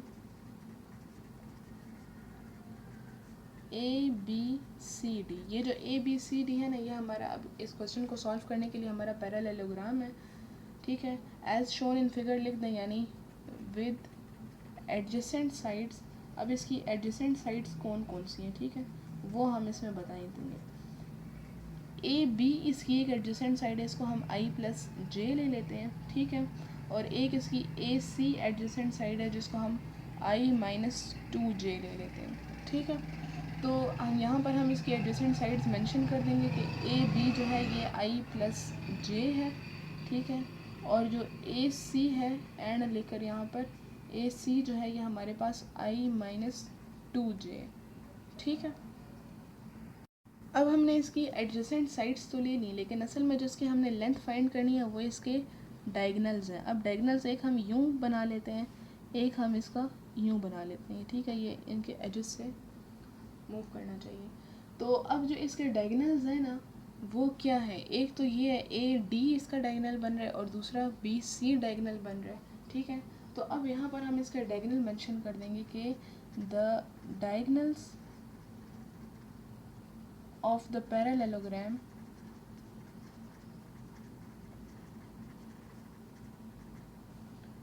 are AD, एक इसका डायगोनल AD है, ठीक है, एंड BC इसका दूसरा डायगोनल है। पैरेललोग्राम ट्रायंगल वगैरह के हमेशा दो ही डायगोनल्स होते हैं, ठीक है। अब अगर आप देखें तो ये वो वाली कंडीशन है कि AB प्लस BD जो होगा ये हमारे पास AC के इक्वल होगा, ठीक है। अब ये किस तरह से होगा कि ये AB plus BD is equals to AD होगा, AC नहीं होगा, ठीक है। तो ये हमारे पास असल में इस तरह एक ट्रायंगल बन रहा है ना, ठीक है, इस तरह। ये इसका हाइपोटेन्यूस है, ये इसका बेस है और ये इसका परपेंडिकुलर है। तो आप लोगों को याद होगा कि जो हाइपोटेन्यूस है ये बेस प्लस परपेंडिकुलर होता है, लेकिन वो हम जब राइट एंगल ट्रायंगल में लेते हैं तो वो हम H square is equals to B square plus P square लेते हैं। यहाँ पर अगर हम इसे पैरेललोग्राम के डायगोनल्स में देख रहे हैं ना, तो हम सिर्फ लिखेंगे कि जो A B plus B D है ना, ये वाला जो है इसको आप फ़िलहाल रिमूव कर दें, ये इक्वल है ए डी के इक्वल, ठीक है। तो ये हम अप्लाई कर देंगे बाय ट्रायंगुलर लॉ, ठीक है, ट्रायंगुलर लॉ, ठीक है। ये डायगोनल्स की स्पेलिंग मैंने गलत लिख दी। By triangular law of addition of vectors. आपको मैंने राइट एंगल ट्रायंगल के रेफरेंस से समझाया, लेकिन एडिशन ऑफ वेक्टर में जब हम ये करते हैं तो फिर स्क्वायर नहीं लेते। तो अब यहाँ पर जो ए डी है ये किसके इक्वल है, ए डी है ए बी, इसकी जो बेस है ए बी प्लस ये जो है इसका परपेंडिकुलर बी डी, ये इसके इक्वल है, ठीक है। अब इसकी हम लोग वैल्यूज़ पुट करते जाएंगे, यानी कि जो ए डी हमने एक वो निकालना है, डायगोनल निकालना है पैरेललोग्राम का। तो ए डी आ जाएगा equals to A B. A B हमने क्या लेट किया हुआ है, आई प्लस जे, यहाँ से आ जाएगा आई प्लस जे, ठीक है, प्लस बी डी अब हमने निकालना है। तो जो बी डी है, अब देखें यहाँ से हम एक चीज़ एज्यूम कर सकते हैं कि जो ट्रायंगल नहीं रेक्टेंगल और जो पैरेललोग्राम है इसकी एडजेसेंट साइड्स सेम होती हैं। ए बी सेम है सी डी के, ए सी सेम है बी डी के, ठीक है। यानी जो ए बी की वैल्यू है it's same for C D, A B और सी डी सेम है। इसी तरह से जो ए सी की वैल्यू है वो बी डी के इक्वल है, ठीक है। तो यहाँ से ए सी की वैल्यू हमें गिवन है, लेकिन ए सी और बी डी तो इक्वल है ना, तो यहाँ पे हम लिख देंगे कि a c is equals to b d, और यहाँ पर भी एक चीज़ मेंशन कर दें कि A B is equals to C D, ठीक है। तो हम इन दोनों की जगह एक दूसरे की वैल्यूज़ पुट कर सकते हैं। तो इस बी डी की जगह हम इसकी वैल्यू पुट कर देंगे आई माइनस 2j। इस क्वेश्चन के लिए फ़िगर बनाना ज़रूरी है, ठीक है।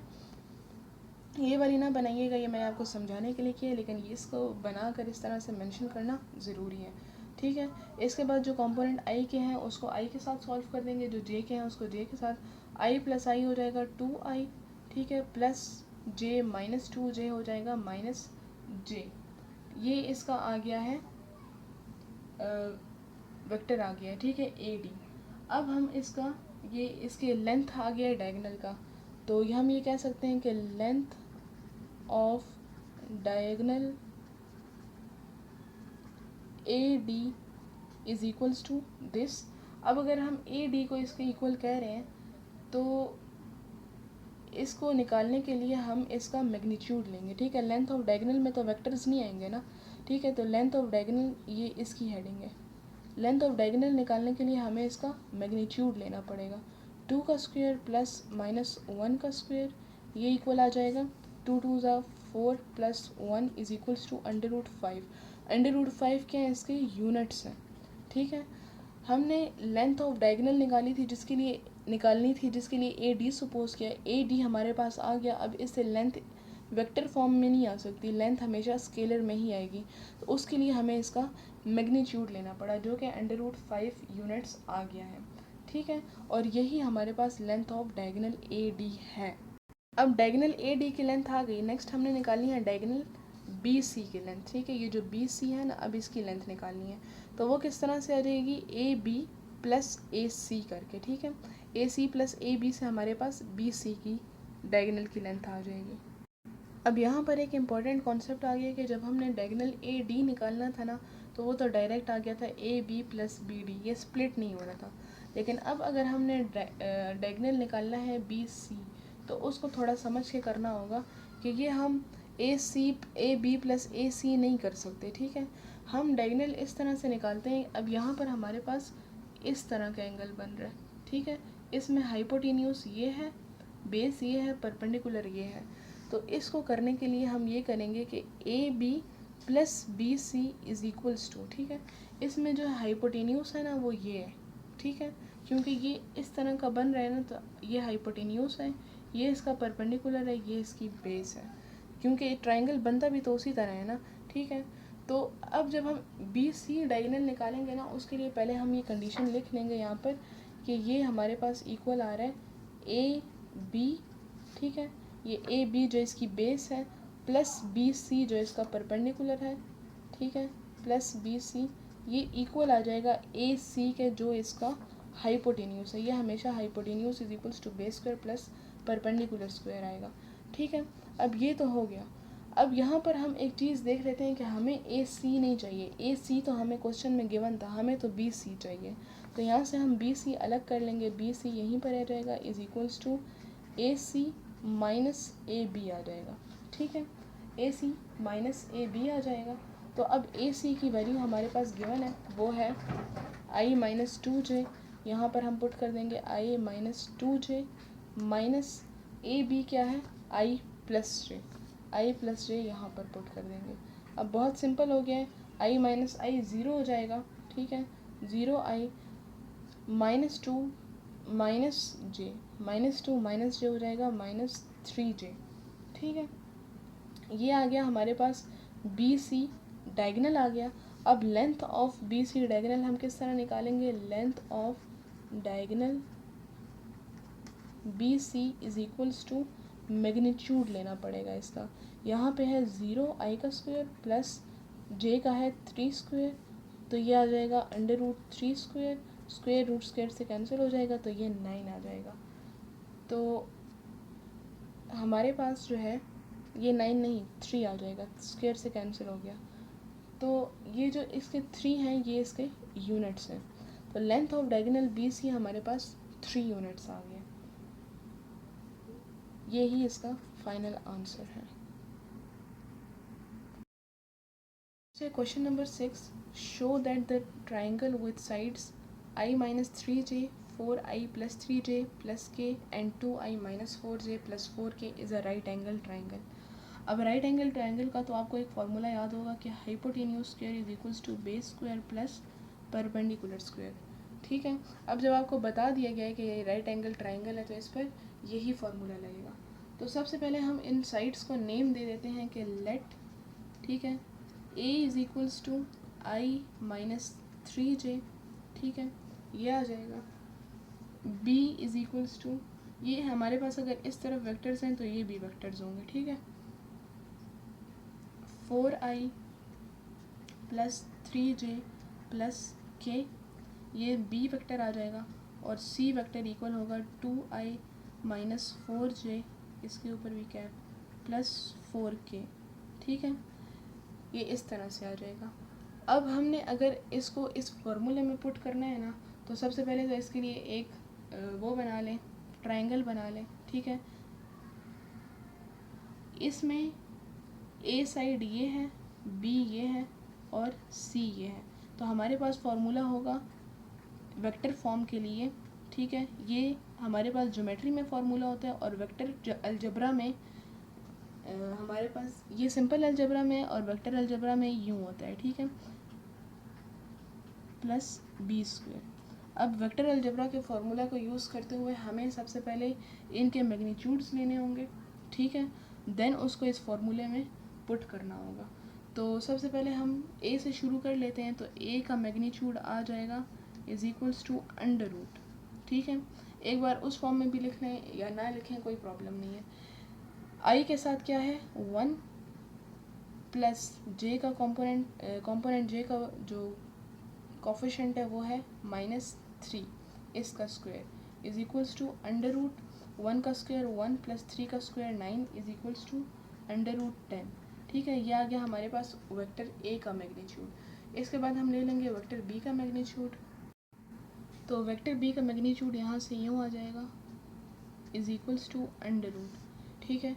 अब बी में आई का कंपोनेंट है 4, तो 4 का स्क्वायर प्लस यहाँ पर जे है 3, तो 3 का स्क्वायर प्लस के है 1, तो 1 का स्क्वायर अंडर रूट 4 का अगर स्क्वायर लिया जाए तो 16 प्लस 3 टाइम्स 3 9 प्लस 1, तो ये आ जाएगा तकरीबन 9 प्लस 1 10 और 16 ये आ जाएगा 26। तो ये बी का मैग्नीट्यूड आ गया। इसके बाद हमने लास्ट लेना है वेक्टर सी का मैग्नीट्यूड। तो ये आ जाएगा अंडर रूट सी का आई है 2, ठीक है, प्लस जे है -4 और के है 4, ठीक है, is equals to under root 2 का स्क्वायर है 4 प्लस 4 का स्क्वायर 16 प्लस 16 का square 32, 16 plus 16 32 plus 4 is equals to under root 36 आ जाएगा, ठीक है। और अंडर रूट 36 एक परफेक्ट स्क्वायर है, ये है 6, ठीक है। तो सिर्फ ये आगे सॉल्व हो रहा है। अब हम इसको अपने वेक्टर अलजेब्रा के फॉर्मूले में पुट कर देंगे। तो यहाँ से आ जाएगा, अगर इसकी हम इस साइड को ले लें ए स्क्वायर प्लस बी स्क्वायर, तो इसको हमने सी स्क्वायर के इक्वल पुट करना है, बस यही तो हमारी एक शर्त है। तो इसको हम ले लेंगे ए स्क्वायर वेक्टर का स्क्वायर प्लस बी वेक्टर का स्क्वायर, ठीक है, इज इक्वल्स टू। अब हमने क्या करना है कि जो वेक्टर ए है, ठीक है, उसको लिख लेना है अंडर रूट 10 और यहाँ पे इसका क्या है स्क्वायर पुट कर देना है, साइन आ जाएगा प्लस का। इसके बाद vector b under root 26 plus कर देंगे, ठीक है। तो अब अगर हम इसको ऐड कर लें तो यहाँ से आ जाएगा, ये स्क्वायर इससे कैंसिल हो जाएगा, ये आ जाएगा 10 प्लस 26, तो ये हमारे पास आ गया 36, ठीक है।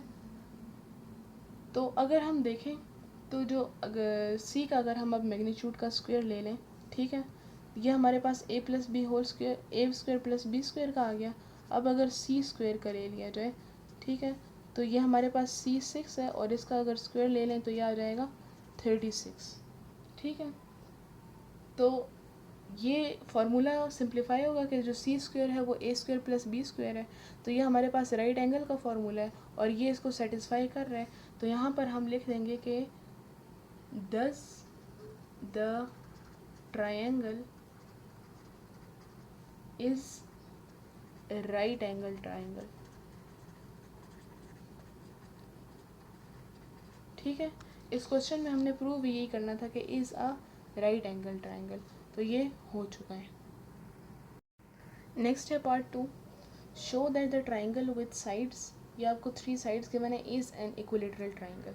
लास्ट क्वेश्चन में हमें प्रूव करना था कि is a right angle triangle, तो उसका हमने फॉर्मूला लगाया था और उससे प्रूव किया था कि ये एक राइट एंगल ट्राइंगल है। इसमें हमने इक्विलेटरल ट्राइंगल प्रूव करना है। तो इक्विलेटरल ट्राइंगल क्या होता है, ठीक है। सबसे पहले तो आप ये जान लें कि कोई भी ऐसा ट्राइंगल, ठीक है, कोई भी ऐसा ट्राइंगल जिसकी 3 साइड्स, यानी कि अगर अलजबरा में हम देखते हैं तो a is equals to b is equals to c हो, ठीक है। या अगर वेक्टर अलजबरा जो आपका चैप्टर है इसमें देखें तो vector a is equals to vector b is equals to vector c, ठीक है। ये इसकी कंडीशंस मस्ट सेटिस्फाई होनी चाहिए, तभी जाकर ये एक इक्विलेटरल ट्राइंगल कहलाएगा, ठीक है। तो अब हमने इसको एक इक्विलेटरल ट्राइंगल प्रूफ करना है। तो सबसे पहले इसकी फिगर जो बनेगी वो तीनों साइड्स इसकी बिल्कुल इक्वल होंगी, ठीक है, आपने बिल्कुल सही बनानी है। यहाँ पर इसका आ जाएगा वेक्टर a, ठीक है, ये a है, ये जो इसकी है ये b है और ये जो आ रहा है ये c है, ठीक है। तो ए, बी और सी हो जाएगा। अब हमने क्या प्रूव करना है कि वेक्टर ए का जो मैग्नीट्यूड है वो बी के और सी के इक्वल है। तो सबसे पहले हम लेट कर लेते हैं, ठीक है, एज्यूम कर लेते हैं कि जो ये हैं गिवन है हमें एंगल्स, इसमें ए है 2i plus 3j plus √3k, ठीक है। देन बी हमारे पास है √10i minus j plus √5k, और सी है -3i plus √3j plus 2k। हर एक के ऊपर कैप बनानी है, हर एक के ऊपर, ठीक है। और ये जो है इसके ऊपर इस तरह शो करना है। इसके बाद हम अपने फॉर्मूला की तरफ बढ़ते हैं। तो सबसे पहले हमने निकालना है मैग्नीट्यूड ऑफ ए का स्क्वायर, ए निकालना है, मैग्नीट्यूड ऑफ ए निकालना है। तो ए आ जाएगा हमारे पास मैग्नीट्यूड इस तरह से, यहाँ से इसकी वैल्यूज़ लेते जाएंगे। ये आ जाएगी आई के साथ है 2, तो 2 का स्क्वायर प्लस जे के साथ 3 प्लस के साथ √3 का स्क्वायर, ठीक है, इज इक्वल्स टू √2 का 2 से मल्टीप्लाई करेंगे तो 4 प्लस 3 3 आर 9 प्लस ये स्क्वायर जब इससे कटेगा तो सिर्फ 3 आ जाएगा, ठीक है। 4 प्लस 9 13 प्लस और 3 16 आ जाएगा, √16, और 16 एक परफेक्ट स्क्वायर है जो कि है 4 का, ठीक है। इसके बाद हम क्या करेंगे, बी का मैग्नीट्यूड लेंगे। तो बी वेक्टर का मैग्नीट्यूड आ जाएगा बी है हमारे पास √10 का स्क्वायर प्लस -1 का स्क्वायर, -1 पता है कहाँ से आ रहा है, ये जे के साथ -1 है, प्लस 5 √5 की जगह के साथ √5 आ जाएगा, इज इक्वल्स टू ये स्क्वायर रूट के साथ कैंसिल हो जाएगा 10, ये माइनस प्लस हो जाएगा 1, ये स्क्वायर रूट के साथ कैंसिल हो जाएगा 5, 10 प्लस 5 15 प्लस 1 16, और ये परफेक्ट स्क्वायर है 4 का। देन है थर्ड,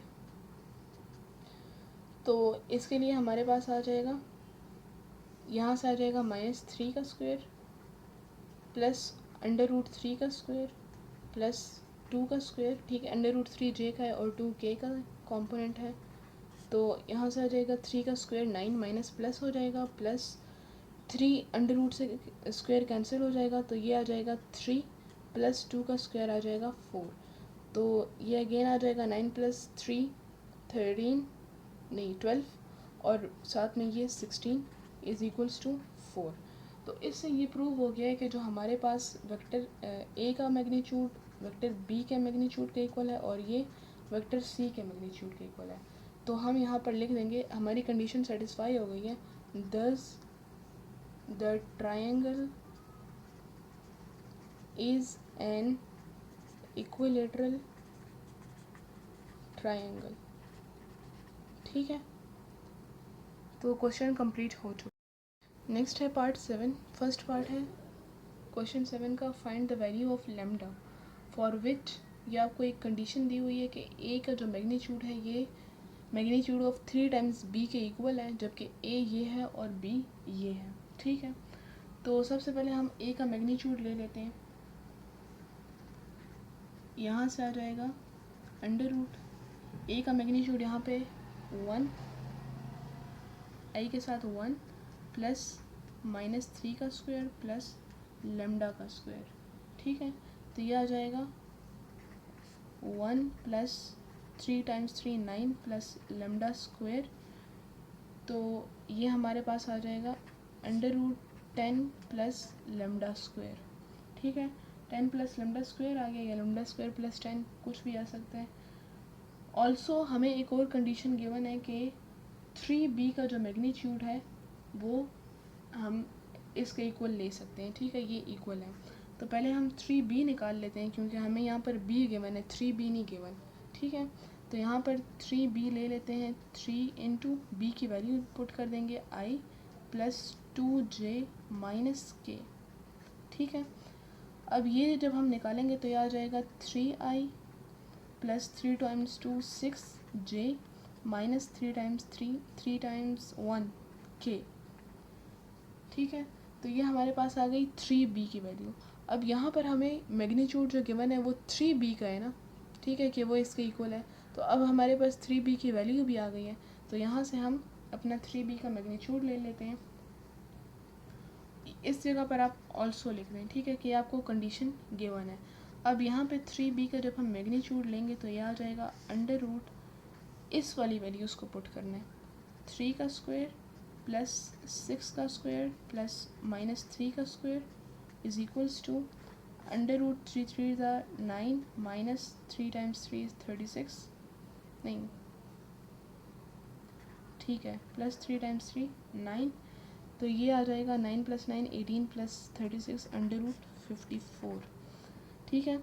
अब ये वाली चीज़ हमारे बीच में काम की नहीं थी, ये सिर्फ हमने इसको प्रूफ करने के लिए की है, लेकिन हाँ अब हम अपनी अकॉर्डिंग टू गिवन कंडीशन लिख कर हम कह सकते हैं कि हमें एक कंडीशन दी हुई है तो उसको हम यूज़ करेंगे कि अकॉर्डिंग टू गिवन कंडीशन क्या है कि ए का जो मैग्नीट्यूड है वो मैग्नीट्यूड ऑफ 3 टाइम्स बी के इक्वल है। तो अब हम इस ए के मैग्नीट्यूड को इस मैग्नीट्यूड ऑफ 3 टाइम्स बी के इक्वल ले सकते हैं। इस इक्वेशन में अगर हम अपनी वैल्यू पुट कर दें तो यह आ जाएगा under root 10 plus lambda square, ठीक है, is equals to under root 54, ठीक है।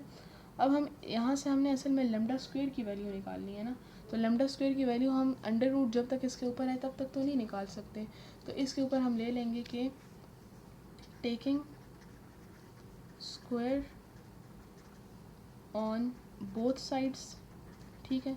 जब स्क्वायर आ जाएगा बोथ साइड्स पर तो यूँ हो जाएगा under root 10 plus lambda square का होल स्क्वायर और अंडर रूट 54 का होल स्क्वायर, ठीक है। जब ये स्क्वायर स्क्वायर से कैंसिल हो जाएगा तो यह आ जाएगा 10 plus lambda square is equals to 54, ठीक है। अब ये लेमडा स्क्वायर यहीं पर रह जाएगा 54 माइनस 10, क्योंकि ये 10 यहाँ पे प्लस हो रहा है, ठीक है। तो lambda square is equals to 54 में से जब 10 निकलेंगे तो यह आ जाएगा 44। अब हमने वैल्यू तो निकाल ली, लेकिन ये लेमडा स्क्वायर की है, वैल्यू हमें किसकी निकालनी है, लेमडा की, ठीक है। तो अगर लेमडा की वैल्यू निकालनी है तो यहाँ पे हम लिखेंगे कि टेकिंग स्क्वायर रूट, जब स्क्वायर रूट कैंसिल करना था तो हमने सिर्फ स्क्वायर लिया था, अब अगर स्क्वायर कैंसिल करना है तो हम इसका स्क्वायर रूट लेंगे ऑन बोथ साइड्स, ठीक है। तो यहाँ पे आ जाएगा under root lambda square is equals to under root 44। अब लेमडा स्क्वायर के लिए तो ये अच्छा हो गया कि ये स्क्वायर स्क्वायर से कैंसिल हो जाएगा, लेमडा की वैल्यू आ जाएगी, लेकिन पहली बात जब स्क्वायर कैंसिल होगा तो प्लस माइनस में वैल्यू आ जाएगी, और 44 का अंडर रूट होता है 2 अंडर रूट 11। तो ये हमारे पास लेमडा की वैल्यू आ गई जो कि हमने क्वेश्चन में फाइंड करनी थी कि वैल्यू ऑफ लेमडा निकालनी है इस कंडीशन को यूज़ करते हुए, ठीक है। तो यही आपका फाइनल आंसर है। नेक्स्ट है part 2। If a is equals to 2i plus 3j and b is equals to minus 3i plus 2j, check whether magnitude of vector a is equals to magnitude of vector b or vector a is equals to vector b। इससे पहले अगर आप एक concept समझ लें तो ये बात तो आपको पता है ना कि, या चलें अगर हम मैग्नीट्यूड्स के बाद इसको समझ लें तो फिर ज़्यादा अच्छा होगा, ठीक है। तो यहाँ से हम ले लेते हैं इसका मैग्नीट्यूड यानी वेक्टर ए का मैग्नीट्यूड, ठीक है, is equals to under root. Vector a का मैग्नीट्यूड हम यूँ लेंगे कि 2 का स्क्वायर प्लस 3 का square is equals to under root 2 times 2 4 plus 9 is equals to under root 13। ये हमारे पास आ गया वेक्टर ए का मैग्नीट्यूड। यहाँ से हम अब लेंगे वेक्टर बी का मैग्नीट्यूड, तो वेक्टर बी का मैग्नीट्यूड इधर से आ जाएगा -3 का स्क्वायर प्लस 2 का स्क्वायर, ठीक है, यह आ जाएगा 9 plus 4 and similarly it's also 13। यहाँ से इसका 13 आ जाएगा। अब क्लियर सा नज़र आ रहा है कि अंडर रूट 13 और अंडर रूट 13 इक्वल है। बेशक इसका यहाँ पर 2 है, यहाँ पर +3 है, बेशक इसका यहाँ पर -3 है, यहाँ पर +2 है, लेकिन क्लियरली ये पता चल रहा है कि जो मैग्नीट्यूड ऑफ ए है ये मैग्नीट्यूड ऑफ बी के इक्वल है, ठीक है। अब इससे हमसे ये वाली कंडीशन तो सेटिस्फाई हो गई कि ये दोनों इक्वल हैं, लेकिन वेक्टर ए और वेक्टर बी क्या इक्वल हैं? कभी भी नहीं। वेक्टर ए और वेक्टर बी इक्वल हो ही नहीं सकते, क्योंकि यहाँ पर 2i है, यहाँ पर भी 2i ही होना चाहिए, यहाँ पर 3j है, यहाँ पर भी 3j होना चाहिए। मैग्नीट्यूड इनकी प्रॉपर्टीज़ की वजह से सिमिलर आया है, ठीक है, लेकिन जो कॉरस्पॉन्डिंग इनकी वेक्टर फॉर्म्स हैं, ठीक है, सिंपल वेक्टर फॉर्म्स हैं, मैग्नीट्यूड नहीं हैं, वो हमारे पास इक्वल नहीं है। तो इसके आंसर में आप लिखेंगे कि सिंस द कॉरस्पॉन्डिंग पॉइंट्स नहीं है, यहाँ पर हमें कंपोनेंट्स गिवन है, ठीक है। याद रखिएगा जब भी इसमें आई जे के इन्वॉल्व होते हैं तो ये कंपोनेंट्स होते हैं, जब इन्वॉल्व नहीं होते तो फिर वो पॉइंट्स होते हैं। Of vector A and vector B are not same, ठीक है। जब आर नॉट सेम होंगे तो फिर हम क्या करेंगे कि a vector b is not equals to b vector. तो ये इसको सेटिस्फाई करना था और ये कंप्लीट हो चुका है। नेक्स्ट है question number 8। If a is equals to, ये आपको एक वेक्टर पोजीशन गिवन है और ये बी के गिवन है, देन फाइंड। फर्स्ट पार्ट में आपसे पूछा है a vector of magnitude 5 in the direction of A minus 2b, ठीक है। एक वेक्टर निकालना है जिसका 5 टाइम्स मैग्नीट्यूड हो इसके इक्वल। इससे पहले जब हम लोग यूनिट वेक्टर का डायरेक्शन का यूनिट वेक्टर निकाल रहे थे तो वो अगर इस कंडीशन के अकॉर्डिंग निकाला जाए तो वो यूँ होगा ना कि a minus 2b divided by magnitude of a minus 2b, ठीक है। ये इसका नॉर्मल एक वेक्टर मैग्नीट्यूड होगा या यूनिट वेक्टर होगा जो हम निकालेंगे। लेकिन यहाँ पर आपको एक स्पेसिफिक कंडीशन दी हुई है कि मैग्नीट्यूड ऑफ 5 टाइम्स, ठीक है। इस 5 का मतलब है कि इसको इसके साथ यूँ मल्टीप्लाई कर देना है, ठीक है। इस तरह से मल्टीप्लाई कर देना है। अब ये इतना मुश्किल नहीं है, स्टार्ट करते हैं। सबसे पहले हम अपना a माइनस 2b डायरेक्शन निकालते हैं। तो यहाँ पे लिख लेंगे a माइनस 2b, ठीक है, इज़ इक्वल्स टू ए की वैल्यू पुट कर देंगे जो कि है 2i माइनस 3j प्लस के, 2i माइनस 3j प्लस के माइनस 2, और b की वैल्यू पुट कर देंगे i माइनस 3j प्लस 5 के, ठीक है। इसके बाद इसको थोड़ा सा सॉल्व कर देंगे। 2i माइनस 3j प्लस के minus 2i minus minus plus 2 3 times 6j minus plus minus 2 5 times 10k, ठीक है। अब जो i वाली टर्म्स हैं उनको i के साथ सॉल्व कर देंगे, जो j वाली टर्म्स हैं j, 2 माइनस 2 हो जाएगा 0i, ठीक है। माइनस 3 प्लस 6 हो जाएगा प्लस 3j प्लस 1 यानी k, और माइनस 10 हो जाएगा माइनस 9k। ये इसका डायरेक्शन आ गया। अब डायरेक्शन हमारे पास आ गया। नेक्स्ट चीज़ हमें चाहिए इसका मैग्नीट्यूड। मैग्नीट्यूड हम ले लेंगे a vector minus 2b vector, यहाँ से आ जाएगा मैग्नीट्यूड, यहाँ इसकी ले लेंगे, यानी a माइनस 2b की वैल्यू हमारे पास ये है, इसका मैग्नीट्यूड लेना है। यहाँ पे आ जाएगा 0 का स्क्वायर प्लस j है 3 का स्क्वायर प्लस k है माइनस 9 का स्क्वायर, ठीक है।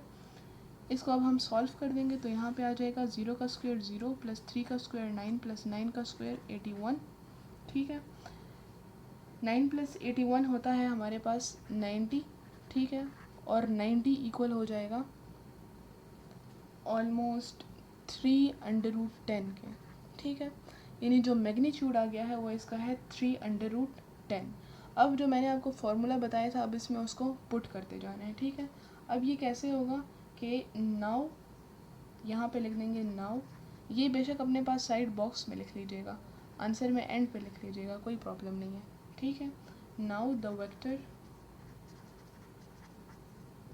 Of magnitude 5 in the direction of, direction वही जो हमें क्वेश्चन में दी हुई है वो है a माइनस 2b,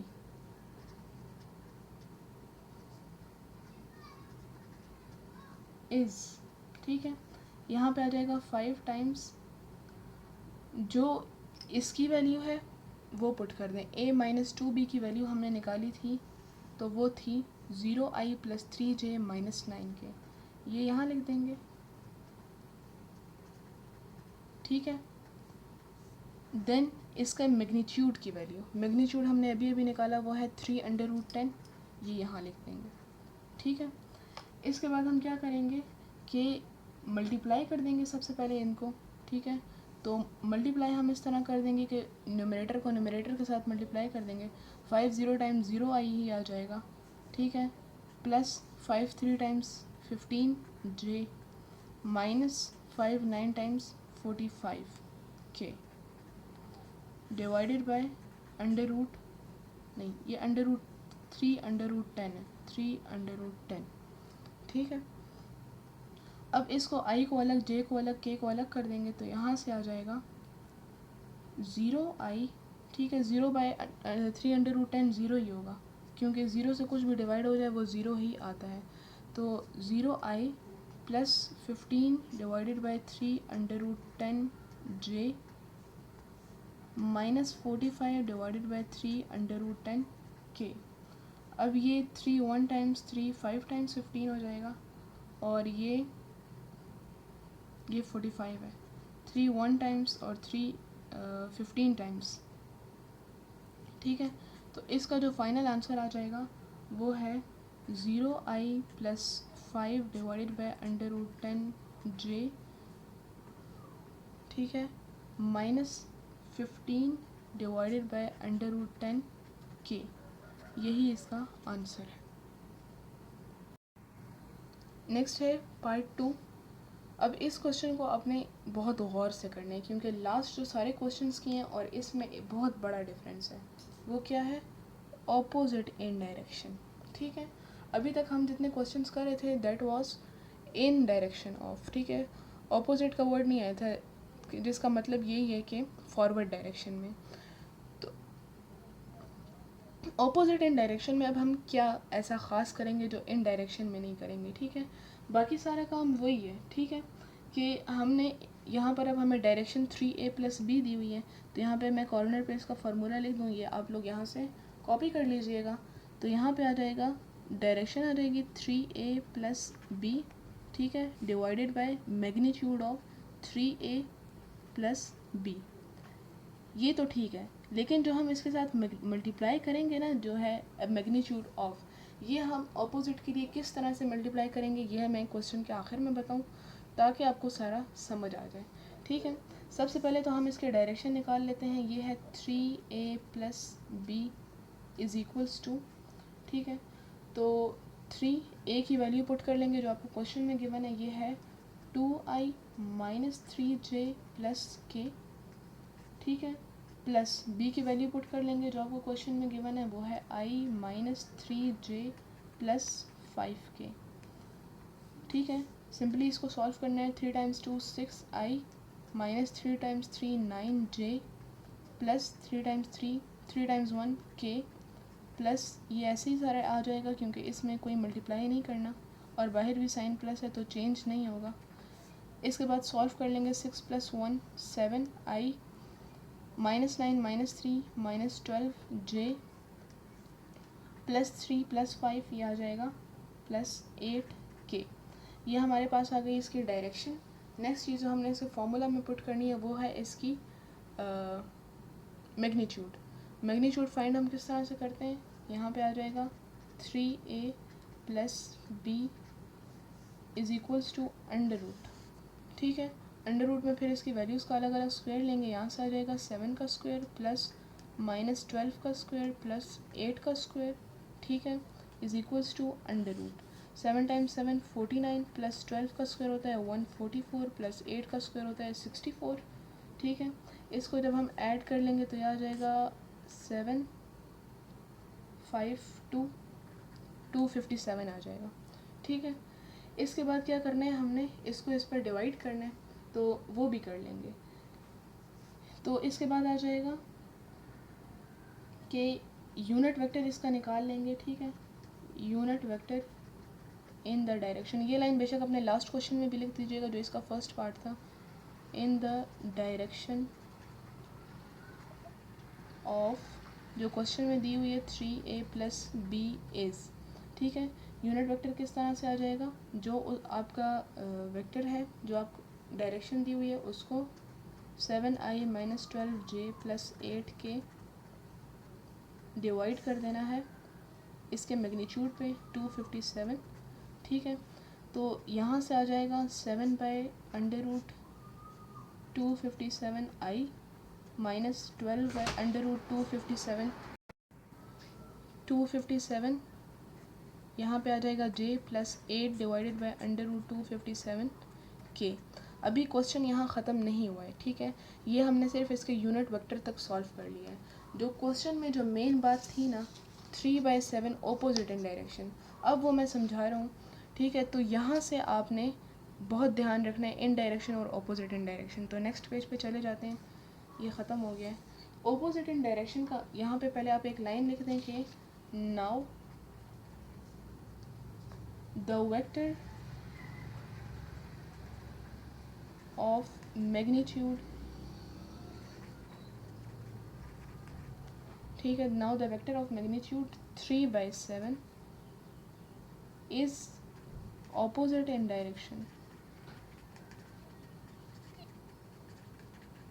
इस ऑपोजिट के साथ इसका साइन माइनस हो जाएगा, ठीक है, इस ऑपोजिट की वजह से इसका साइन माइनस हो जाएगा। क्यों हो जाएगा कि जब फॉरवर्ड इन डायरेक्शन होगा तो प्लस में ही आएगा, वो प्लस लगाने की ज़रूरत नहीं है, लेकिन जैसे ही ऑपोजिट होगा इसमें माइनस आ जाएगा। ये माइनस हम यहाँ पे लिख लेंगे -3/7। उसके बाद क्या कर लेंगे कि जो हमारा ये यूनिट वेक्टर है ना पूरा, ठीक है, इसके साथ इसको मल्टीप्लाई कर देंगे। ये यहाँ पर लिख लेंगे 7 divided by under root 257i minus 12 divided by under root 257j plus 8 divided by under root 257k, ठीक है, ये आ गया। अब इसको अगर मल्टीप्लाई कर लें हम तो ये 7 इस 7 के साथ कैंसिल हो जाएगा, ठीक है, ये 7 इस 7, अगर हम इसको यहाँ से बल्कि कर लेते हैं एक बार, -3/7 into 7 by under root 257i minus, और ये भी माइनस है तो प्लस 3/7 इंटू अंडर रूट ये 12 257 j plus minus minus 3/7 8 divided by under root 257 k, ठीक है। अब ये 7 इसके साथ कैंसिल हो जाएगा तो ये 3 बाई अंडर रूट 257 i आ जाएगा, ठीक है, plus 3 12 36 divided by 7 under root 257 j minus 3 8 24 divided by 7 under root 257 k। ये फ़र्क था फॉरवर्ड इन डायरेक्शन और ऑपोजिट इन डायरेक्शन में, और ये आपका फाइनल आंसर है।